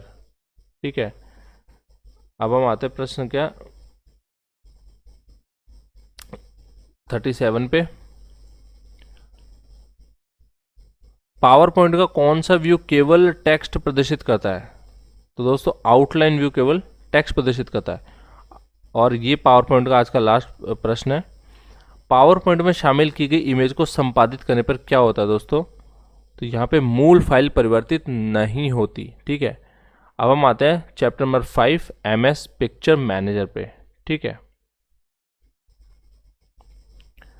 तो फर्स्ट जो इसका क्वेश्चन है वो है MS पिक्चर मैनेजर में निम्न में से फोटो पर क्या कर सकते हैं? ठीक है, तो पहला है क्रॉप, आकार बदलना, फिर है घुमाना। तो उपरोक्त सभी इसमें राइट आंसर हो जाएगा। दूसरा पिक्चर मैनेजर माइक्रोसॉफ्ट ऑफिस में कहाँ उपलब्ध होता है? तो दोस्तों ये उपलब्ध होता है आपका माइक्रोसॉफ्ट ऑफिस टूल्स में। ठीक है। तीसरा क्वेश्चन पिक्चर को पिक्चर मैनेजर में कैसे खोलते हैं? तो दोस्तों हम पिक्चर शॉर्टकट से कर सकते हैं ऐसा। प्रश्न नंबर 4 निम्न में से पिक्चर की प्रॉपर्टी कौन सी है? तो यहाँ पे दोस्तों प्रकार, आकार, डायमेंशन तीनों ही होती है, तो मतलब उपरोक्त से भी राइट आंसर हो जाएगा। 5वें प्रश्न पे आते हैं पिक्चर मैनेजर में चयनित पिक्चर की प्रॉपर्टीज का पता किस विकल्प से लगा सकते हैं? तो दोस्तों ये हम फाइल मेनू के प्रॉपर्टीज से इसका पता लगा सकते हैं। प्रश्न संख्या 6 पे आते हैं पिक्चर मैनेजर की ऑटो करेक्ट सुविधा से निम्न में से किसको समायोजित किया जा सकता है? ठीक है, तो यहाँ पे दोस्तों हम कर सकते हैं रंग, कॉन्ट्रास्ट, ब्राइटनेस तीनों कर सकते हैं। उपरोक्त सभी इसमें राइट आंसर हो जाएगा। प्रश्न संख्या 7 किस विकल्प द्वारा पिक्चर मैनेजर में चयनित पिक्चर को ऑटो करेक्ट कर सकते हैं? तो दोस्तों ये हम किस विकल्प द्वारा कर सकते हैं? ये हम कर सकते हैं आपके पिक्चर मेन्यू के ऑटो करेक्ट से। ठीक है, तो थर्ड ऑप्शन इसमें राइट आंसर हो जाएगा। इसकी शॉर्टकट कमांड भी याद रखना, Ctrl+Q। प्रश्न संख्या 8 पिक्चर में अधिकतम व न्यूनतम पिक्सल तीव्रता के बीच के अंतर को क्या बोलते हैं? तो दोस्तों इसको हम बोलते हैं कॉन्ट्रास्ट। ठीक है। प्रश्न संख्या 9 पिक्चर मैनेजर में चयनित पिक्चर का ब्राइटनेस और कॉन्ट्रास्ट किस मेन्यू से बदल सकते हैं? दोस्तों ये हम बदल सकते हैं पिक्चर मेन्यू से। ठीक है, पिक्चर मेन्यू से हम बदल सकते हैं। प्रश्न संख्या 10 पे आते हैं इनमें से किस कार्य के लिए पिक्चर मैनेजर में क्रॉपिंग टूल का उपयोग किया जाता है? दोस्तों किस में करते हैं हम? ये हम अवांछित भाग हटाने के लिए, फ्रेमिंग इंप्रूव करने के लिए, एस्पेक्ट रेशियो, तो मतलब उपरोक्त सभी इसमें राइट आंसर के तीनों में ही करते हैं। प्रश्न संख्या 11 पिक्चर मैनेजर के पिक्चर मेन्यू में निम्न में से कौन सा विकल्प होता है? पहला ऑटो करेक्ट, दूसरा कलर, तीसरा क्रॉप, चौथा उपरोक्त सभी। दोस्तों यहाँ पे आपका राइट आंसर हो जाएगा उपरोक्त सभी। प्रश्न संख्या 12 पिक्चर मैनेजर में रोटेशन के कितने विकल्प होते हैं? 2, 3, 4 या 5? ठीक है, तो यहाँ पे दोस्तों जो आपका राइट आंसर जो वो हो जाएगा 2। ठीक है, 13 पे आते हैं। पिक्चर मैनेजर में फ्लिप के कितने विकल्प होते हैं? तो कौन कौन से होते हैं? 2, 3, 4 या 5? तो यहाँ पे आपका पहला ऑप्शन राइट आंसर हो जाएगा 2। अब हम आते हैं 14 पे। पिक्चर मैनेजर के किस विकल्प से पिक्चर का आकार बदल सकते हैं? तो दोस्तों पिक्चर मेन्यू के रीसाइज से बदल सकते हैं, थर्ड ऑप्शन इसमें राइट आंसर आएगा। प्रश्न संख्या 15, पिक्चर मैनेजर के रीसाइज सेटिंग में निम्न में से कौन सा प्री डिफाइंड विड्थ हाइट है? तो दोस्तों कौन सा इसमें? डॉक्यूमेंट, वेब पेज, ईमेल तीनों होते हैं, मतलब उपरोक्त सभी इसमें राइट आंसर आ जाएगा। अब हम आते हैं क्वेश्चन नंबर 16 पे। पिक्चर मैनेजर में रीसाइज सेटिंग का विकल्प है, तो यहाँ पे रीसाइज सेटिंग का विकल्प दोस्तों pre defined width into height, custom width into height, percentage of original तीनों होते हैं, मतलब उपरोक्त सभी इसमें राइट आंसर हो जाएगा। प्रश्न संख्या 17, पिक्चर की गुणवत्ता को अस्वीकार्य स्तर तक कम किए बिना ग्राफिक्स फाइल की बाइट्स में कमी करने के लिए किसका उपयोग किया जाता है? तो दोस्तों हम यहाँ किसका उपयोग करते हैं? कंप्रेस पिक्चर्स का यूज़ करते हैं। ठीक है, प्रश्न संख्या 18, पिक्चर मैनेजर में कंप्रेस पिक्चर सेटिंग में निम्न में से कंप्रेस फॉर के लिए कौन सा विकल्प होता है? तो दोस्तों यहाँ पे आपके ऑप्शन है डॉक्यूमेंट के लिए, दूसरा वेब पेज के लिए, तीसरा आपका ईमेल मेल मैसेज के लिए, चौथा उपरोक्त सभी। तो दोस्तों इसमें उपरोक्त सभी आपका राइट आंसर हो जाएगा। प्रश्न संख्या 19 पे आते हैं। पिक्चर में रंगों की संतृप्ति सीमा किससे बढ़ा सकते हैं? दोस्तों ये हम बढ़ा सकते हैं तीनों से, colour enhancement, colour view, colour amount, मतलब उपरोक्त सभी इसमें राइट आंसर हो जाएगा। अब हम आते हैं क्वेश्चन नंबर 20 पे। ठीक है, निम्न में से कौन सा पिक्चर मैनेजर की कंप्रेस सेटिंग का विकल्प नहीं है? तो डॉक्यूमेंट, वेब पेज, ओरिजिनल है, ईमेल मैसेज। तो ये ओरिजिनल इसमें राइट आंसर जाएगा। तो ये आपका चैप्टर नंबर 5 खत्म हो गया, 5th चैप्टर कंप्लीट। अब हम आते हैं 6th चैप्टर पे, जो है साइबर अपराध और साइबर कानून, जिस इंग्लिश में इसको बोलते हैं साइबर जो आपके क्राइम्स होते हैं और साइबर लॉज। ठीक है, तो स्टार्ट करते हैं with the first question. Computer तथा इंटरनेट के माध्यम से की जाने वाली अवैध गतिविधियां क्या कहलाती है? तो दोस्तों इनको हम बोलते हैं साइबर अपराध। प्रश्न नंबर 2, साइबर अपराधों को कितने तरीकों में वर्गीकृत कर सकते हैं? दोस्तों 2 तरीकों में कर सकते हैं। कौन कौन से होते हैं? एक लक्ष्य के रूप में कंप्यूटर तथा एक हथियार के रूप में कंप्यूटर। ठीक है, प्रश्न संख्या 3, व्यक्ति की अनुमति के बिना कंप्यूटर और नेटवर्क का उपयोग करना क्या कहलाता है? तो दोस्तों इसको हम क्या बोलते हैं? इसको हम बोलते हैं हैकिंग बोलते हैं। ठीक है, प्रश्न संख्या 4, कंप्यूटर में अन्य प्रोग्राम्स को संक्रमित करने वाला तथा स्वयं की प्रतियां बनाने वाला प्रोग्राम क्या कहलाता है? तो दोस्तों इसको हम बोलते हैं वायरस। ठीक है, इसको हम बोलते हैं वायरस। प्रश्न संख्या 5, निम्न में से ईमेल संबंधित अपराध कौन सा है? तो ईमेल संबंधित अपराध दोस्तों कौन सा है? ईमेल स्पूफिंग, स्पैमिंग, ईमेल बम, उपरोक्त सभी। ठीक है, उपरोक्त सभी इसमें राइट आंसर हो जाएगा। प्रश्न संख्या 6, एक ईमेल अपने वास्तविक स्रोत के बजाय अन्य स्रोत से भेजा गया संदर्भित करे तो वह अपराध क्या कहलाता है? तो दोस्तों इसको हम बोलते हैं ईमेल स्पूफिंग। ठीक है, अब हम आते हैं प्रश्न संख्या 7 पे। सॉफ्टवेयर का वह भाग क्या कहलाता है जो डेटा के एक अनुक्रम का लाभ लेता है? ठीक है, तो उसको हम क्या बोलते हैं दोस्तों? इसको हम बोलते हैं एक्सप्लॉइट। ठीक है, एक्सप्लॉइट बोलते हैं। प्रश्न संख्या 8, एक कंप्यूटर संसाधन का लिमिट से अधिक अनुरोध होने के कारण निम्न में से क्या होता है? तो दोस्तों इसमें हम अगर बहुत ज़्यादा उस पर अटैक हो रहा है, एक तरह से बहुत ज़्यादा उस पर रिक्वेस्ट जा रही है, तो उसको हम बोलते हैं डिनायल ऑफ सर्विस अटैक। ठीक है, डीडॉस अटैक बोलते हैं इसको अंग्रेजी में, डीडॉस अटैक या डॉस अटैक भी बोलते हैं। ठीक है, एक तो होता है डॉस अटैक जिसको बोलते हैं डिनायल ऑफ सर्विस अटैक, एक होता है डीडॉस अटैक यानी distributed denial of service attack. ठीक है, दो तरह के अटैक होते हैं, दोनों आप याद रखना, फुल फॉर्म भी पूछ लेते हैं कई बार, denial of service attack and distributed denial of service attack, जिसको डीडॉस अटैक भी बोलते हैं। अब हम आते हैं प्रश्न संख्या 9 पे। कंप्यूटर में डॉस हमले कितने प्रकार के होते हैं? तो डॉस हमले दोस्तों 3 प्रकार के होते हैं। ठीक है, कौन कौन से होते हैं? सीमित संसाधनों की खपत, दूसरा कॉन्फ़िगरेशन जानकारी में परिवर्तन, तीसरा नेटवर्क घटकों में परिवर्तन। प्रश्न संख्या 10, कंप्यूटर और इंटरनेट की मदद से किसी व्यक्ति को बदनाम करना क्या कहलाता है? तो दोस्तों इसको हम बोलते हैं साइबर मानहानि। ठीक है, साइबर मानहानि। प्रश्न संख्या 11, इंटरनेट पर नकली वेबसाइट या ईमेल के माध्यम से इंटरनेट यूजर्स के साथ की गई धोखेबाजी को क्या बोलते हैं? तो दोस्तों इसको हम बोलते हैं फिशिंग। ठीक है, फिशिंग बोलते हैं इसको। प्रश्न संख्या 12, सॉफ्टवेयर उत्पादों के अनाधिकृत नकल क्या कहलाती है? तो दोस्तों इसको हम बोलते हैं पायरेसी करना। ठीक है, पायरेसी करना। प्रश्न संख्या 13, निम्न में से सॉफ्टवेयर चोरी का प्रकार कौन सा है? ठीक है, soft loading, hard disk loading, क्रैप लेना, तो उपरोक्त सभी इसमें राइट आंसर हो जाएगा। प्रश्न संख्या 14 है, निम्न में से कौन कौन सा बौद्धिक संपदा का प्रकार है? ठीक है, बौद्धिक संपदा का प्रकार कौन सा है दोस्तों? तो यहाँ पे कॉपीराइट, ट्रेडमार्क, पेटेंट तीनों ही है, मतलब उपरोक्त से 20 में राइट आंसर हो जाएगा। प्रश्न संख्या 15 पे आते हैं, किस उत्पाद की विशेषता उसके स्थान से जुड़ी हो तो उसे दर्शाने के लिए किसका उपयोग किया जाता है? तो दोस्तों हम किसका उपयोग करते हैं? भौगोलिक संकेत यानी जियोग्राफिक लोकेशन का यूज करते हैं, जियोग्राफिक इंडिकेटर का यूज करते हैं। ठीक है, जिसको जीआई टैग भी बोलते हैं, आपने सुना होगा। ठीक है, जैसे बीकानेर की भुजिया प्रसिद्ध है, तो एक तरह से जीआई टैग है उसका। इसको जीआई टैग्स आप और भी पढ़ सकते हैं अच्छे से। भौगोलिक संकेत यानी जियोग्राफिकल इंडिकेटर। 16 पे आते हैं, प्रश्न संख्या 16 पे, ईमेल बम के कारण क्या होता है? तो ईमेल बम के कारण क्या होता है दोस्तों? सर्वर पर डिस्क स्थान बढ़ सकता है, सर्वर कार्य रुक सकता है, सर्वर यूज करने वालों को असुविधा होती है, उपरोक्त सभी, मतलब इसमें चौथा आ जाएगा उपरोक्त सभी। क्वेश्चन नंबर 17, साइबर अपराध से संबंधित अधिनियम कौन सा है? पहला है सूचना प्रौद्योगिकी अधिनियम 1992, फिर 95, 2000 या 2002। तो दोस्तों बहुत ही अच्छा प्रश्न है, यह है आपका आईटी जो एक्ट है 2000। ठीक है, ये इसका राइट आंसर हो जाएगा। प्रश्न संख्या 18 पे आते हैं दोस्तों, लोगों में हेरफेर की कला से गोपनीय जानकारी निकालना क्या कहलाता है? तो दोस्तों 18 का जो आपका राइट आंसर हो जाएगा वो हो जाएगा सामाजिक इंजीनियरिंग। ठीक है, सोशल इंजीनियरिंग होती है इसका। थर्ड ऑप्शन आपका राइट आंसर हो जाएगा सोशल इंजीनियरिंग। प्रश्न संख्या 19, डॉस का अर्थ क्या होता है? डॉस का पूरा नाम मैं ऑलरेडी बता चुका हूँ आपको, डिनायल ऑफ सर्विस, और अगर डी डॉस आ जाए तो डिस्ट्रीब्यूटर डिनायल ऑफ सर्विस, सेवा की अस्वीकृति।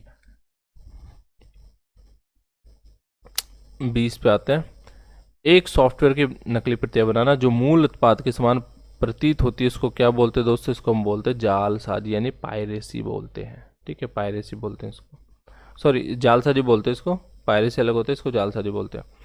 तो 20 में थर्ड ऑप्शन राइट आंसर हो जाएगा।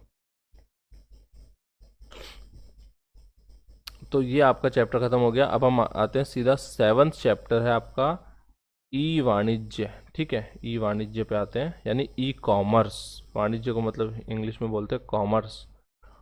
ओके, फर्स्ट जो आपका क्वेश्चन है, ई कॉमर्स में व्यावसायिक जानकारी का आदान प्रदान करने के लिए निम्न में से किस तरीके का उपयोग होता है? तो दोस्तों यहाँ पे हम क्या उपयोग करते हैं? ईडीआई, ईमेल, इलेक्ट्रॉनिक बुलेटिन, सभी का यूज करते हैं, यानी उपरोक्त सभी इसमें राइट आंसर हो जाएगा। क्वेश्चन नंबर 2 पे आते हैं अब, निम्न में से कौन सी ई कॉमर्स की सुविधा है? तो दोस्तों यहाँ पे गैर नकद भुगतान, 24/7 सेवा की उपलब्धता, बिक्री में सुधार, ये तीनों ही जो है इसकी सुविधाएं। प्रश्न संख्या 3, ई कॉमर्स से उत्पादों को क्या लाभ होता है? तो पहला, न्यूनतम पूंजी निवेश के साथ व्यापार को राष्ट्रीय और अंतर्राष्ट्रीय स्तर पर विस्तारित करना, बिल्कुल सही है। ई कॉमर्स से कंपनी की ब्रांड छवि में सुधार होता है, ये भी सही है। व्यवसाय प्रक्रिया को सरल बनाता है, ये भी सही है। उपरोक्त सभी इसमें राइट आंसर आ जाएगा।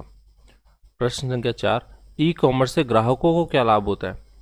ग्राहक 24/7 कंपनी से जानकारी प्राप्त कर सकते हैं, सही है। ग्राहक को जल्द डिलीवरी के अधिक विकल्प प्राप्त होते हैं, बिल्कुल सही है। ग्राहक खरीदने से पहले अन्य ग्राहकों की समीक्षा टिप्पणियां देख सकते हैं, ठीक है, कमेंट्स पढ़ सकते हैं उनके, तो उपरोक्त सभी इसमें राइट आंसर आ जाएगा।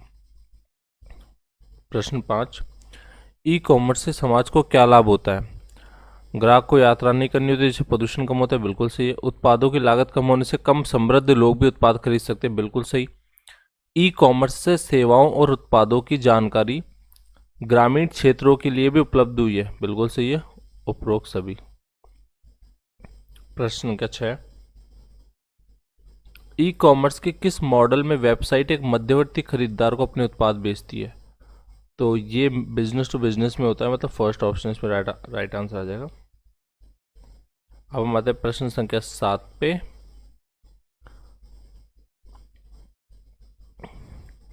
ई कॉमर्स के किस मॉडल में वेबसाइट एक ग्राहक को सीधे अपना उत्पाद बेचती है? तो दोस्तों ये बेचती है बिजनेस टू कंज्यूमर या बिजनेस टू कस्टमर में। ठीक है। प्रश्न संख्या 8, यदि उपभोक्ता किसी वेबसाइट पर आवासीय संपत्ति, कार, मोटरसाइकिल आदि को बेचने की जानकारी प्रकाशित करता है तो वह वेबसाइट कैसा व्यापार मॉडल है? तो दोस्तों ये होती है C2C। ठीक है, कंज्यूमर टू कंज्यूमर। प्रश्न संख्या 9, विभिन्न व्यापार संगठनों के साथ मिलकर व्यापार और विनिमय जानकारी करने के लिए सरकार द्वारा काम में ली जाने वाली वेबसाइट व्यापार का कौन सा मॉडल है? तो दोस्तों ये होती है आपकी बिजनेस टू गवर्नमेंट। ठीक है, बिजनेस टू गवर्नमेंट होती है। प्रश्न संख्या 10, सरकार द्वारा नीलामी और निविदा के आवेदन प्रस्तुत करने वाले वेबसाइट व्यापार का कौन सा मॉडल है? तो दोस्तों ये होता है गवर्नमेंट टू बिजनेस। ठीक है।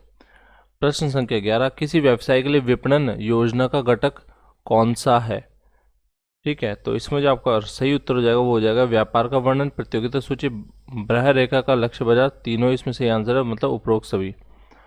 प्रश्न संख्या 12, ईडीआई का पूरा नाम क्या है दोस्तों? तो ईडीआई का पूरा नाम है electronic data exchange. Okay, electronic data exchange का पूरा नाम है। 12th में आ जाएगा फर्स्ट ऑप्शन। अब इसमें हम आते हैं 8th चैप्टर में, जिसका नाम है ई बिजनेस सुरक्षा, गोपनीयता और कानूनी आवश्यकताएं। पहले ऑप्शन पे आते हैं, पहले प्रश्न पे आता है, ई कॉमर्स में अपने ग्राहकों की सुरक्षा के लिए क्या करना चाहिए? वेबसाइट पर इंक्रिप्शन प्रौद्योगिकी का उपयोग करें, बिल्कुल सही है। सुरक्षा में कमी होने पर ग्राहकों को सूचित करें, ये भी सही बात है। ग्राहकों की जानकारी गोपनीय रखनी चाहिए, ये भी सही है। उपरोक्त सभी इसमें राइट आंसर आ जाएगा। ठीक है। सेकंड क्वेश्चन, अधिकृत निकाय सिस्टम तक पहुंच रही है, सुनिश्चित किससे कर सकते हैं? तो दोस्तों ये हम प्रमाणीकरण के थ्रू सुनिश्चित कर सकते हैं, ऑथेंटिकेशन बोलते हैं इसको अंग्रेजी में। प्रश्न संख्या 3, किस सुरक्षा मानक के तहत नियत प्राप्तकर्ता ही एन्क्रिप्टेड संदेश देख सकता है? तो दोस्तों ये हम देख सकते हैं गोपनीयता के थ्रू। ठीक है। प्रश्न संख्या 4, यह कौन सुनिश्चित करता है कि भेजा गया संदेश किसी अन्य पक्ष द्वारा बदला नहीं गया है? तो दोस्तों ये किससे हम कर सकते हैं प्रूफ? ये होता है सामग्री अखंडता के थ्रू। 5वां प्रश्न, कौन सा नेटवर्क सुरक्षा उपकरण अविश्वसनीय क्षेत्र और एक विश्वसनीय नेटवर्क के बीच सिपाही के रूप में कार्य करता है? तो दोस्तों ये कौन सा होता है? ये होता है आपका फायरवॉल। ठीक है। प्रश्न संख्या 6 पे आते हैं, निम्न में से फायरवॉल का प्रकार है, तो कौन कौन से फायरवॉल होते हैं दोस्तों? प्रॉक्सी, स्टेटफुल, एकीकृत खतरा प्रबंधन फायरवॉल, उपरोक्त सभी। तो उपरोक्त सभी इसमें राइट आंसर आ जाएगा। प्रश्न संख्या 7, कौन सा फायरवॉल एक विशिष्ट अनुप्रयोग के लिए किसी एक नेटवर्क से अन्य के बीच में प्रवेश द्वार के रूप में कार्य करता है? तो दोस्तों कौन सा करता है ये? तो यहाँ पे आपका राइट आंसर हो जाएगा प्रॉक्सी फायरवॉल। ठीक है। प्रश्न संख्या 8, कौन सा फायरवॉल पोर्ट और प्रोटोकॉल के आधार पर यातायात को ब्लॉक या अनुमति प्रदान करता है? तो ये होता है दोस्तों स्टेटफुल निरीक्षण फायरवॉल। प्रश्न संख्या 9, अगली पीढ़ी के फायरवॉल NGFW में निम्न में से क्या शामिल है? तो मानक फायरवॉल क्षमताएं, एकीकृत घुसपैठ की रोकथाम, भावी जानकारी फीड के लिए पथ नवीनीकरण या उपरोक्त सभी? तो दोस्तों इसमें उपरोक्त सभी राइट आंसर आ जाएगा। प्रश्न संख्या 10, निम्न में से कौन सा फायरवॉल फिल्टरिंग तकनीकी का उदाहरण है? तो दोस्तों फिल्टरिंग तकनीक का उदाहरण है पैकेट फिल्टर, सर्किट स्तर गेटवे, अनुप्रयोग गेटवे, तीनों ही है, तो यहाँ पे उपरोक्त सभी राइट आंसर आ जाएगा। प्रश्न संख्या 11, कौन सी फायरवॉल तकनीक नेटवर्क में प्रवेश या छोड़ने को स्वीकार करती है या परिभाषित नियमों के आधार पर खारिज करती है? तो दोस्तों कौन सी होती है? वो होती है पैकेट फिल्टर। ठीक है। प्रश्न संख्या 12, अनुप्रयोग गेटवे फायरवॉल तकनीक का प्रयोग निम्न में से किस में होता है? तो दोस्तों ये होता है आपका FTP सुरक्षा तंत्र, टेलनेट सर्वर, तीनों पे होता है, मतलब उपरोक्त सभी इसमें राइट आंसर आ जाएगा। प्रश्न संख्या 13, निम्न में से कौन सा क्रिप्टोग्राफी का उद्देश्य है? तो गोपनीयता, वफादारी, प्रमाणीकरण, तीनों ही है, तो उपरोक्त सभी इसमें राइट आंसर आ जाएगा। प्रश्न संख्या 14 आ जाएगा, कौन सी तकनीक एक व्यक्ति या संस्था को डिजिटल डेटा से बांधती है? तो दोस्तों कौन सी तकनीक होती है वो? तो इसको हम बोलते हैं डिजिटल हस्ताक्षर। ठीक है। प्रश्न संख्या 15, VPN का पूरा नाम क्या होता है दोस्तों? वर्चुअल प्राइवेट नेटवर्क होता है, तो यहाँ पे कौन सा ऑप्शन आ जाएगा? थर्ड ऑप्शन आपका राइट आंसर हो जाएगा। प्रश्न संख्या 16, निम्न में से कौन सा VPN का प्रकार है? तो VPN का प्रकार कौन सा है दोस्तों? साइट VPN और रिमोट एक्सेस VPN दोनों ही होते हैं। ठीक है, तो उपरोक्त दोनों इसमें राइट आंसर हो जाएगा। प्रश्न संख्या 17, निम्न में से कौन सा नेटवर्क में सुरक्षा सुनिश्चित करने का उपाय है? तो ये कौन सा है दोस्तों? यहाँ पे एन्क्रिप्शन से भी होती है, डिजिटल हस्ताक्षर, सुरक्षा प्रमाण पत्र, उपरोक्त सभी इसमें राइट आंसर आ जाएगा। प्रश्न संख्या 18, प्रभावी ढंग से नेटवर्क का सही पता कौन छुपाता है? ठीक है, तो यहाँ पे आपका राइट आंसर हो जाएगा दोस्तों प्रॉक्सी सर्वर। 19 में क्या पूछा है? यूटीएम का पूरा नाम क्या है? तो यूटीएम होता है दोस्तों आपका एकीकृत खतरा प्रबंधन। ठीक है। प्रश्न संख्या 20, सुरक्षित ई भुगतान के लिए निम्न में से क्या आवश्यक है? तो दोस्तों यहाँ पे गोपनीयता, अखंडता, प्रामाणिकता तीनों ही आवश्यक है, यानी उपरोक्त सभी इसमें राइट आंसर हो जाएगा। अब हम आते हैं चैप्टर नंबर 9, ई वाणिज्य भुगतान प्रणाली पे। ठीक है, तो इसका पहला प्रश्न देखते हैं, निम्न में से कौन सा इलेक्ट्रॉनिक भुगतान का तरीका है? तो यहाँ पे जो इलेक्ट्रॉनिक भुगतान का तरीका होता है दोस्तों वो तीनों ही है, credit card, debit card, EFT. और ईएफटी का पूरा नाम क्या है? Electronic fund transfer. ठीक है। प्रश्न संख्या 2 पे आते हैं, क्रेडिट कार्ड से उत्पाद खरीदने पर भुगतान कौन करता है? तो दोस्तों यहाँ पे क्रेडिट कार्ड जारी करता बैंक जो है इसका भुगतान करता है। प्रश्न संख्या 3 में से कौन सा क्रेडिट कार्ड का ब्रांड है? तो वीज़ा, रुपे, मास्टर कार्ड तीनों ही है। ठीक है। प्रश्न संख्या 4, डेबिट कार्ड से उत्पाद खरीदने पर भुगतान कहाँ से होता है? तो डेबिट कार्ड से जब भी उत्पाद खरीदेंगे तो भुगतान होता है ग्राहक के बैंक खाते से। ठीक है। प्रश्न संख्या 5, एक बैंक खाते से दूसरे बैंक खाते में रुपए हस्तांतरण के लिए किसका प्रयोग किया जाता है? तो दोस्तों यहाँ पे हम किसका प्रयोग करेंगे? ईएफटी का, इलेक्ट्रॉनिक फंड ट्रांसफर का। प्रश्न संख्या 6, निम्न में से कौन सा मोबाइल वॉलेट का उदाहरण है? तो यहाँ पे free charge, Paytm, YONO, SBI bank तीनों ही मोबाइल वॉलेट के उदाहरण है। प्रश्न संख्या 7, निम्न में से कौन सा तृतीय पक्ष भुगतान प्रोसेसर का उदाहरण है? तो यहाँ पे आपका पेयू, साइट्स भुगतान, सीवी एवेन्यू तीनों इसके एग्जाम्पल है, तो उपरोक्त सभी राइट आंसर हो जाएगा। प्रश्न संख्या 8, निम्न में से कौन सा पारंपरिक विज्ञापन का माध्यम है? तो इसमें तीनों ही ऑप्शन होंगे, समाचार पत्र, पत्रिकाएं, रेडियो, उपरोक्त सभी हो जाएंगे। ठीक है। प्रश्न संख्या 9, निम्न में से कौन सा इंटरनेट विज्ञापन का माध्यम है? तो इंटरनेट विज्ञापन का माध्यम वेबसाइट हो गया, ईमेल, सोशल साइट, उपरोक्त सभी इसमें राइट आंसर हो जाएगा। प्रश्न संख्या 10, निम्न में से कौन व्यापारी और ग्राहक के बीच ई कॉमर्स में भुगतान की प्रक्रिया को पूरा करता है? तो दोस्तों कौन करता है? यहाँ पे पेमेंट गेटवे करता है। प्रश्न संख्या 11, निम्न में से कौन सा इलेक्ट्रॉनिक भुगतान का सही तरीका है? तो यहाँ पे दोस्तों credit card, debit card, mobile wallet तीनों ही, मतलब उपरोक्त सभी इसमें राइट आंसर हो जाएगा। और इस चैप्टर का लास्ट क्वेश्चन, आईपीआर का अर्थ क्या होता है? तो आईपीआर का अर्थ होता है दोस्तों बौद्धिक संपदा का अधिकार। ठीक है, इंटेलेक्चुअल प्रॉपर्टी राइट अंग्रेजी में बोलते हैं इसको। अब हम आते हैं चैप्टर नंबर 10 पे, एप्लीकेशन एवं सिस्टम सॉफ्टवेयर पे आते हैं। ठीक है, तो देखिए दोस्तों इसमें प्रश्न नंबर 1 पे आते हैं, कंप्यूटर डेटा को किस रूप में प्रदर्शित करता है? संख्याओं, अक्षरों, चिन्हों, उपरोक्त सभी। तो दोस्तों यहाँ पे उपरोक्त सभी रूप में कंप्यूटर डेटा को प्रदर्शित करता है। प्रश्न संख्या 2 पे आता है, डेटा के सुपरिभाषित संग्रह को क्या कहा जाता है? तो डेटा के सुपरिभाषित संग्रह को हम सूचना बोलते हैं। प्रश्न संख्या 3, कंप्यूटर में सूचनाओं के समूह को क्या बोलते हैं? तो कंप्यूटर में सूचनाओं के समूह को कहते हैं निर्देश। प्रश्न संख्या 4, कंप्यूटर में निर्देशों के सुपरिभाषित समुच्चय को क्या कहा जाता है? तो इसको हम बोलते हैं प्रोग्राम। प्रश्न संख्या 5 पे आते हैं, कंप्यूटर का कौन सा भाग प्रोग्राम के निर्देशों को क्रियान्वित करता है? कौन सा भाग करता है दोस्तों? सीपीयू करता है। ठीक है। प्रश्न संख्या 6, कंप्यूटर प्रोग्राम निम्न में से किस भाषा में लिखे जा सकते हैं?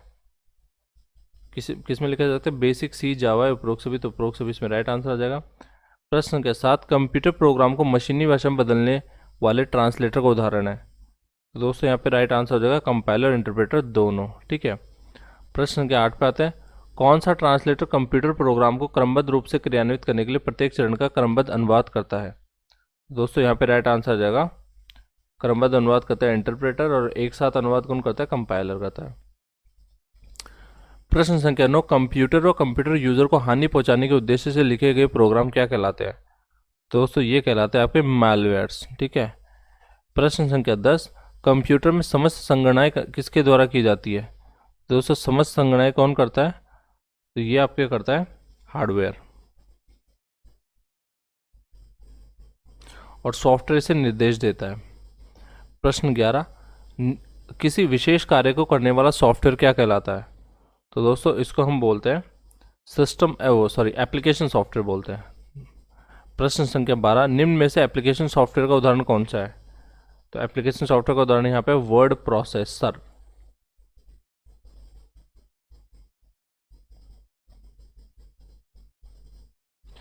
तो यहाँ पे जो भाषा अनुवादक और डिवाइस ड्राइवर है ये आपके सिस्टम सॉफ्टवेयर हैं, ठीक है। प्रश्न संख्या 13, निम्न में से कौन सा सिस्टम सॉफ्टवेयर का उदाहरण है? तो दोस्तों यहाँ पे ऑपरेटिंग सिस्टम है वो सिस्टम सॉफ्टवेयर का उदाहरण है। प्रश्न संख्या 14 पे आते हैं, किस सॉफ्टवेयर को बनाने के लिए प्रोग्रामर को कंप्यूटर की सिक्योरिटी को नियंत्रित करना आवश्यक होता है? तो सिस्टम सॉफ्टवेयर को बनाने के लिए ऐसा करना जरूरी है। प्रश्न संख्या 15, किस सॉफ्टवेयर का सोर्स कोड हमेशा गुप्त रखा जाता है? तो दोस्तों किसका रखा जाता है? ये होता है प्रोप्राइटरी सॉफ्टवेयर का। मतलब प्रोप्राइटरी वो जो हम खरीदते हैं, ठीक है, जैसे माइक्रोसॉफ्ट विंडोज़ हो गया आपका, ये ओपन सोर्स नहीं है, प्रोप्राइटरी है, इसको हम पैसे देके खरीदते हैं। प्रश्न संख्या 16, निम्न में से कौन सा ओपन सोर्स सॉफ्टवेयर का उदाहरण है?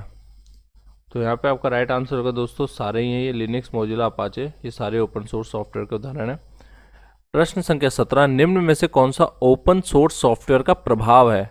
ठीक है, पहला है पुनः प्रयोग को प्रोत्साहित करना, दूसरा आसान एकीकरण, तीसरा नवाचार सक्षम, चौथा उपरोक्त सभी। तो इसमें उपरोक्त सभी आपका राइट आंसर आ जाएगा। प्रश्न संख्या 18, निम्न में से ओपन सोर्स सॉफ्टवेयर का लाभ कौन सा है? पहला अधिग्रहण, विकास और कार्यान्वयन, अनुबंध लागत कम, दूसरा डेटा को साझा करने के अधिक से अधिक अवसर, तीसरा त्रुटि बताने और फिक्स करने की तेज क्षमता, चौथा उपरोक्त सभी। तो इसमें उपरोक्त सभी आपका राइट आंसर आ जाएगा, ठीक है। प्रश्न संख्या 19, पर्सनल कंप्यूटर में सबसे अधिक उपयोग किस ऑपरेटिंग सिस्टम का होता है? तो दोस्तों विंडोज़ का होता है, जो लगभग 89 to 90% मार्केट को कैप्चर करके रखा है विंडोज़ ने, आपके ऑपरेटिंग सिस्टम मार्केट का, ठीक है।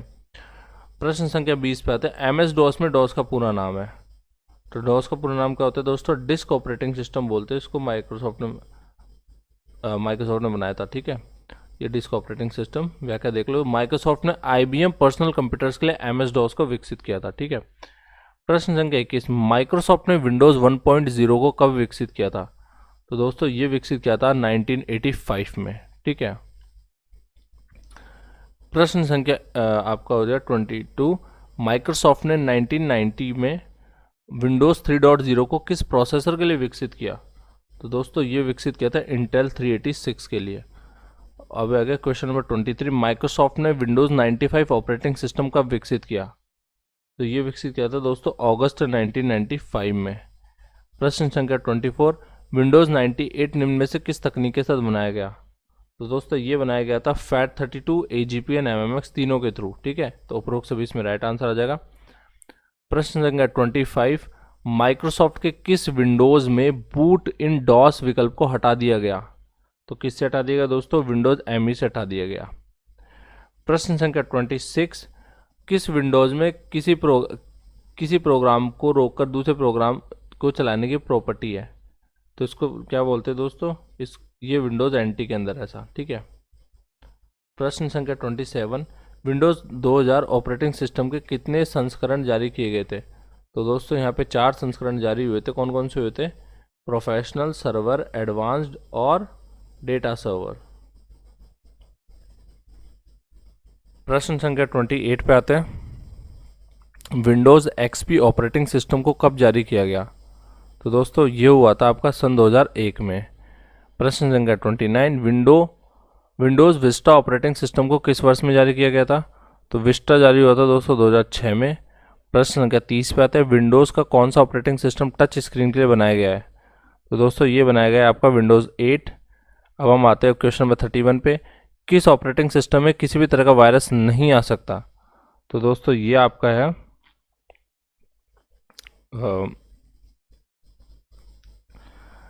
इसमें आपका लिनक्स आएगा, ठीक है। लिनक्स इसमें राइट आंसर आ जाएगा क्योंकि ये ओपन सोर्स है और यूनिक्स पे यूनिक्स जो है उसी के ऊपर लिनक्स बनाया गया था, उसी के जैसा। पर यूनिक्स जो है ओपन सोर्स नहीं है, लिनक्स ओपन सोर्स है और इसमें वायरस नहीं आ सकता।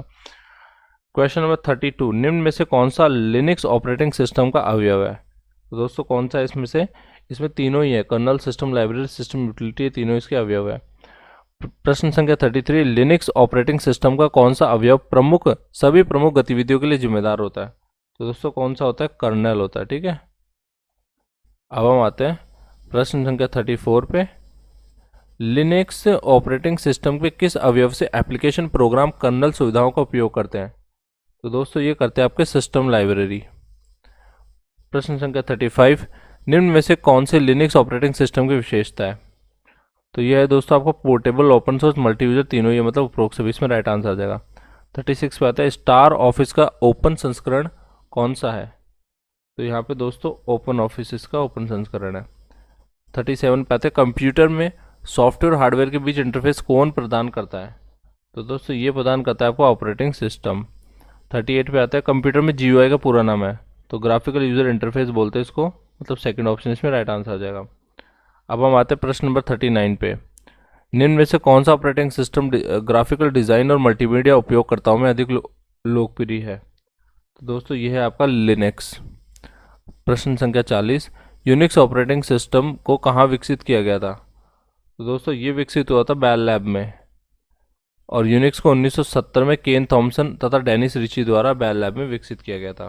तो नेम भी याद रखना क्योंकि इन्होंने इसको विकसित किया था। ठीक है, अब हम आते हैं नेक्स्ट चैप्टर स्टार्ट हो जाएगा इसके बाद, कंप्यूटर नेटवर्क की मूल अवधारणाएं। ठीक है, तो ये चैप्टर भी स्टार्ट हो चुका है। पहला प्रश्न देख लेते हैं इसमें, निम्न में से कौन सा कंप्यूटर नेटवर्क का उद्देश्य है? तो सूचना प्रसारण, संसाधन साझा करना, उच्च विश्वसनीयता, उपरोक्त सभी। ठीक है, तो इसमें आपका उपरोक्त सभी राइट आंसर आ जाएगा। प्रश्न संख्या 2, निम्न में से कौन सा कंप्यूटर नेटवर्क में सूचना प्रसारण का उदाहरण है? तो दोस्तों पहला है ईमेल, दूसरा है फाइल स्थानांतरण, तीसरा है वेब पर प्रदर्शन, चौथा है उपरोक्त सभी। तो फिर उपरोक्त सभी राइट आंसर आ जाएगा। प्रश्न संख्या 3, निम्न में से किसमें कंप्यूटर नेटवर्क का उपयोग किया जाता है? तो विपणन, वित्तीय सुविधा, विनिर्माण, तीनों में होता है। तो ठीक है, डी ऑप्शन राइट आंसर आ जाएगा, ऑप्शन नंबर 4। प्रश्न संख्या 4, कंप्यूटर नेटवर्क में एसएमटीपी का पूरा नाम क्या है दोस्तों? Simple mail transfer protocol. ठीक है, एसएमटीपी। प्रश्न संख्या 5, प्राइवेट नेटवर्क इंट्रानेट किसके लिए बनाया गया था? तो दोस्तों ये बनता है संगठन के कर्मचारियों के लिए, मतलब कंपनीज के लिए बनाया जाता है ये। ठीक है, एक कंपनी के अंदर आपको नेटवर्क चाहिए तो वो इंटरनेट कहलाता है, इंट्रानेट कहलाता है। निम्न में से कौन सा इंट्रानेट का लाभ है? पहला लागत प्रभावी, दूसरा परस्पर सहयोग में वृद्धि, तीसरा विस्तारित कंप्यूटिंग का समर्थन, ये चौथा उपरोक्त से इसमें राइट आंसर आ जाएगा। अब हम आते हैं प्रश्न संख्या 7 पे। कौन सा प्रोटोकॉल दूरस्थ कंप्यूटर से कनेक्ट करने के लिए टीसीपी/आईपी नेटवर्क उपलब्ध करवाता है? तो इसमें आपका राइट आंसर आएगा दोस्तों टेलनेट। ठीक है, प्रश्न संख्या 8, संचार के समय एसएमटीपी में उपयोग लिए जाने वाले पोर्ट नंबर कौन सा होता है? तो दोस्तों ये होता है आपका पोर्ट नंबर 25। ठीक है, अब हम आते हैं, ये चैप्टर खत्म हो गया। अब आपका आता है 12th चैप्टर, वेब एवं इलेक्ट्रॉनिक मेल। इसका पहला क्वेश्चन देख लेते हैं। वेब सर्वर से संपर्क स्थापित करने वाला कंप्यूटर क्लाइंट है। ठीक है, तो ये होता है दोस्तों वेब ब्राउज़र। तो थर्ड ऑप्शन इसमें राइट आंसर आ जाएगा, वेब ब्राउज़र। सेकंड क्वेश्चन, पहला वेब ब्राउज़र कौन सा था? ठीक है, तो पहला वेब ब्राउज़र यहाँ पे है नेक्सस। ये RSMSS भी नेक्सस को मानती है। ठीक है, ये याद रखना। हो सकता है कि IBPS आपका अरवाइज को माने, इरवाइज को। तो RSMSS के हिसाब से मैं आंसर बता रहा हूँ, नेक्सस इसमें आंसर आएगा। और पहला वेब ब्राउज़र का आविष्कार सर टिम बर्नर्स-ली ने 1990 में किया था, ये भी याद रखना। ग्राफिकल यूजर इंटरफेस के साथ उपलब्ध पहला ब्राउज़र कौन सा था? तो यहाँ पे आपका राइट आंसर हो जाएगा अरवाइज। दुनिया के सबसे पहले लोकप्रिय वेब ब्राउज़र मोज़ेक का आविष्कार किसने किया था? तो दोस्तों ये किया था आपका मार्क आंद्रेसन ने किया था। ठीक है, पांचवा, माइक्रोसॉफ्ट ने इंटरनेट एक्सप्लोरर किस वर्ष लॉन्च किया? तो दोस्तों ये लॉन्च होता है 1995 में। ठीक है, क्वेश्चन नंबर 6, URL का पहला भाग क्या कहलाता है? तो URL के पहले भाग को दोस्तों हम बोलते हैं प्रोटोकॉल आइडेंटिफायर। ठीक है, प्रोटोकॉल आइडेंटिफायर बोलते हैं इसको। प्रश्न संख्या 7, पहली ऑनलाइन चैट प्रणाली कौन सी थी? तो दोस्तों पहली ऑनलाइन चैट प्रणाली कौन सी थी? टॉकोमैटिक। ठीक है, थर्ड ऑप्शन। प्रश्न संख्या 8, ईमेल के माध्यम से इमेज भेजने के लिए किसका उपयोग किया जाता है? दोस्तों यहाँ हम MIME का यूज़ करते हैं, ठीक है। इसको बोलते हैं मल्टीपर्पस इंटरनेट मेल एक्सटेंशन, ठीक है। मल्टीपर्पस इंटरनेट मेल एक्सटेंशन इसकी फुल फॉर्म होती है। प्रश्न संख्या 9, ईमेल सेवा में निम्न में से कौन सी सुविधा उपलब्ध होती है? तो कंपोज, इनबॉक्स, सेंड मेल तीनों होती है, तो उपरोक्त सभी इसमें राइट आंसर रहेगा। प्रश्न संख्या 10, ईमेल सेवा से संदेश भेजने के लिए किस विकल्प का उपयोग किया जाता है? कंपोज, इनबॉक्स, सेंड मेल, तो यहाँ पे कंपोज यहाँ पे राइट आंसर आ जाएगा, ठीक है। प्रश्न संख्या 11 पे आते हैं, ईमेल भेजने के लिए प्राप्तकर्ता की ईमेल आईडी कहाँ लिखी जाती है? तो दोस्तों ये लिखते हैं 2 के सामने। प्रश्न संख्या 12, ईमेल सेवा के किस विकल्प द्वारा ईमेल को महत्वपूर्ण के रूप में चिन्हित कर सकते हैं? तो यहाँ पे किस विकल्प के थ्रू? स्टार्ट के थ्रू कर सकते हैं हम। प्रश्न संख्या 13, निम्न में से कौन सा ईमेल सेवा का एक प्रकार है? तो दोस्तों कौन सा है? तो ये तीनों ही है, वेब आधारित, POP3, IMAP तीनों ही है, ठीक है। उपरोक्त सभी इसमें राइट आंसर आ जाएगा। और POP3 की फुल फॉर्म होती है पोस्ट ऑफिस प्रोटोकॉल, ठीक है, पोस्ट ऑफिस प्रोटोकॉल होती है। प्रश्न संख्या 14 पे आते हैं, कौन सी ईमेल प्रोटोकॉल एक से अधिक डिवाइसेस के साथ किसी मेल बॉक्स का प्रबंधन करने के लिए सुविधाएं प्रदान करता है? तो इसको बोलते हैं, इसमें आपका राइट आंसर का IMAP होता है, ठीक है। IMAP का पूरा नाम होता है इंटरनेट मैसेज एक्सेस प्रोटोकॉल। प्रश्न संख्या 15, वर्ल्ड वाइड वेब पर दस्तावेज और वेब संसाधनों को किसके द्वारा पहचाना जाता है? दोस्तों ये हम पहचानते हैं URL के थ्रू। प्रश्न संख्या 16, पहली ऑनलाइन चैट प्रणाली कौन से सिस्टम पर बनाई गई थी? तो ये बनाई गई थी दोस्तों प्लेटो पे। प्रश्न संख्या 17, निम्न में से कौन सी एक मेल सेवा है? तो मेल सेवा दोस्तों यहाँ पे Chrome, Firefox, Google drive, outlook. तो आउटलुक जो है मेल सेवा है, माइक्रोसॉफ्ट द्वारा लॉन्च। प्रश्न संख्या 18, एक सर्च इंजन किसके आधार पर वेब पेज सर्च करता है? तो किसके आधार पर करता है दोस्तों? कीवर्ड्स के आधार पर करता है। तो ये हमारे 12 चैप्टर कंप्लीट हो चुके। अब हम आते हैं चैप्टर नंबर 13 पे।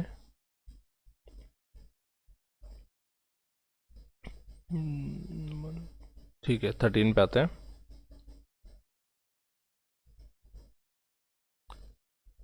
पहला प्रश्न देखते हैं, चैप्टर का नाम है वायरस और एंटीवायरस। पहला प्रश्न, कंप्यूटर वायरस शब्द फ्रेड कोहेन ने कब दिया था? दोस्तों ये दिया था 1985 में। प्रश्न नंबर 2, कंप्यूटर वायरस निम्न में से कौन सी हानिकारक गतिविधि करता है? हार्ड डिस्क का स्थान अधिग्रहण, CPU के समय का अधिग्रहण, निजी जानकारी तक पहुंचना। उपरोक्त से भी राइट आंसर आ जाएगा।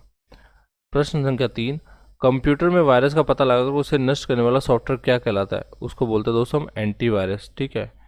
प्रश्न संख्या 4, निम्न में से कौन सा एंटीवायरस सॉफ्टवेयर का उदाहरण है? क्विकहिल, नोर्टन, अवास्ट तीनों होते हैं, तो उपरोक्त से भी इसमें राइट आंसर आ जाएगा। प्रश्न संख्या 5, निम्न में से कौन सा कंप्यूटर वायरस से सुरक्षा का तरीका है? तो दोस्तों एंटीवायरस, ठीक है। और क्या क्या दे रखा है आपको? फायरवॉल, एंटी स्पायरवेयर, मतलब तीनों ही है, तो उपरोक्त से भी इसमें राइट आंसर आ जाएगा। प्रश्न संख्या 6, किसी की निजी जानकारी को इकट्ठा करने वाला सॉफ्टवेयर क्या कहलाता है? तो निजी जानकारी को इकट्ठा करने वाला सॉफ्टवेयर बोलते हैं स्पाईवेयर, ठीक है, इसको बोलते हैं स्पाईवेयर। अब हम चलते हैं नेक्स्ट क्वेश्चन पे। नेक्स्ट प्रश्न है, एक सेकेंड, वायरस शब्द किसके द्वारा दिया गया? तो ये दिया गया था फ्रेड कोहेन के द्वारा, ठीक है। तो फर्स्ट ऑप्शन पे राइट आंसर जाएगा। अब आ गया जो आपका लास्ट चैप्टर है इसका, इंटरनेट, ठीक है। तो इंटरनेट का पहला क्वेश्चन देखते हैं हम। इंटरनेट सेवा के उपयोग के लिए माध्यम क्या है? ठीक है, तो यहाँ पे क्या क्या, telephone line, wireless, Ethernet, fibre optical, तो तीनों ही होते हैं, तो उपरोक्त से भी राइट आंसर आ जाएगा। प्रश्न 2, वेब पृष्ठों के लिंक को वेब ब्राउजर में सेव करना क्या कहलाता है? तो दोस्तों इसको बोलते हैं बुकमार्क, ठीक है। प्रश्न संख्या 3, वेबसाइट से भेजा गया डेटा जो उपयोगकर्ता के कंप्यूटर में वेब ब्राउजर में संग्रहित होता है क्या कहलाता है? तो दोस्तों इसको हम बोलते हैं वेब कुकी, ठीक है। प्रश्न संख्या 4, व्यक्तिगत क्षेत्र नेटवर्क पैन को बोलते हैं, ठीक है। पैन के निर्माण के लिए किसका उपयोग किया जाता है? तो किसका उपयोग करते हैं दोस्तों? ब्लूटूथ का यूज़ करते हैं, ठीक है। प्रश्न संख्या 5, नेटवर्क प्रोटोकॉल DHCP का पूरा नाम है? ठीक है। तो डायनेमिक होस्ट कंट्रोल प्रोटोकॉल बोलते हैं इसको, ठीक है। डायनेमिक होस्ट आपको हो जाएगा कॉन्फ़िगरेशन प्रोटोकॉल बोलते हैं, ठीक है। डायनेमिक होस्ट कॉन्फ़िगरेशन प्रोटोकॉल, तो ये फोर्थ ऑप्शन आपका राइट आंसर आ जाएगा फिफ्थ में। और डीएचसीपी एक मानकीकृत नेटवर्क प्रोटोकॉल है जिसका उपयोग आईपी में किया जाता है, इंटरनेट प्रोटोकॉल में किया जाता है। प्रश्न संख्या 6, आईपी एड्रेस कितने प्रकार के होते हैं? तो ये होते हैं 2 प्रकार के दोस्तों। कौन कौन से होते हैं? पब्लिक और प्राइवेट। प्रश्न संख्या 7 पे आते हैं, उपयोगकर्ता को वेबसाइट के एक पेज से दूसरे पेज पर भेजने के लिए किसका उपयोग किया जाता है? दोस्तों यहाँ पे हम उपयोग करते हैं हाइपरलिंक का, ठीक है। प्रश्न संख्या 8 पे आते हैं, नीचे दिए गए आईपी एड्रेस से नेटवर्क एड्रेस जानने के लिए किसका उपयोग किया जाता है? दोस्तों यहाँ पे हम उपयोग करते हैं सबनेट मास्टर का, सबनेट मास्क का। ये मास्क आएगा, मास्टर नहीं मास्क, ठीक है। प्रश्न संख्या 9, निम्न में से गूगल के द्वारा प्रदान की जाने वाली सेवा कौन सी है? तो गूगल कौन सी सेवा प्रदान करता है? जीमेल सेवा गूगल प्रदान करता है। प्रश्न संख्या 10, पहला वाणिज्यिक आईएसपी द वर्ल्ड कहाँ बनाया गया था? दोस्तों ये बना था आपका ब्रुकलिन में, ठीक है।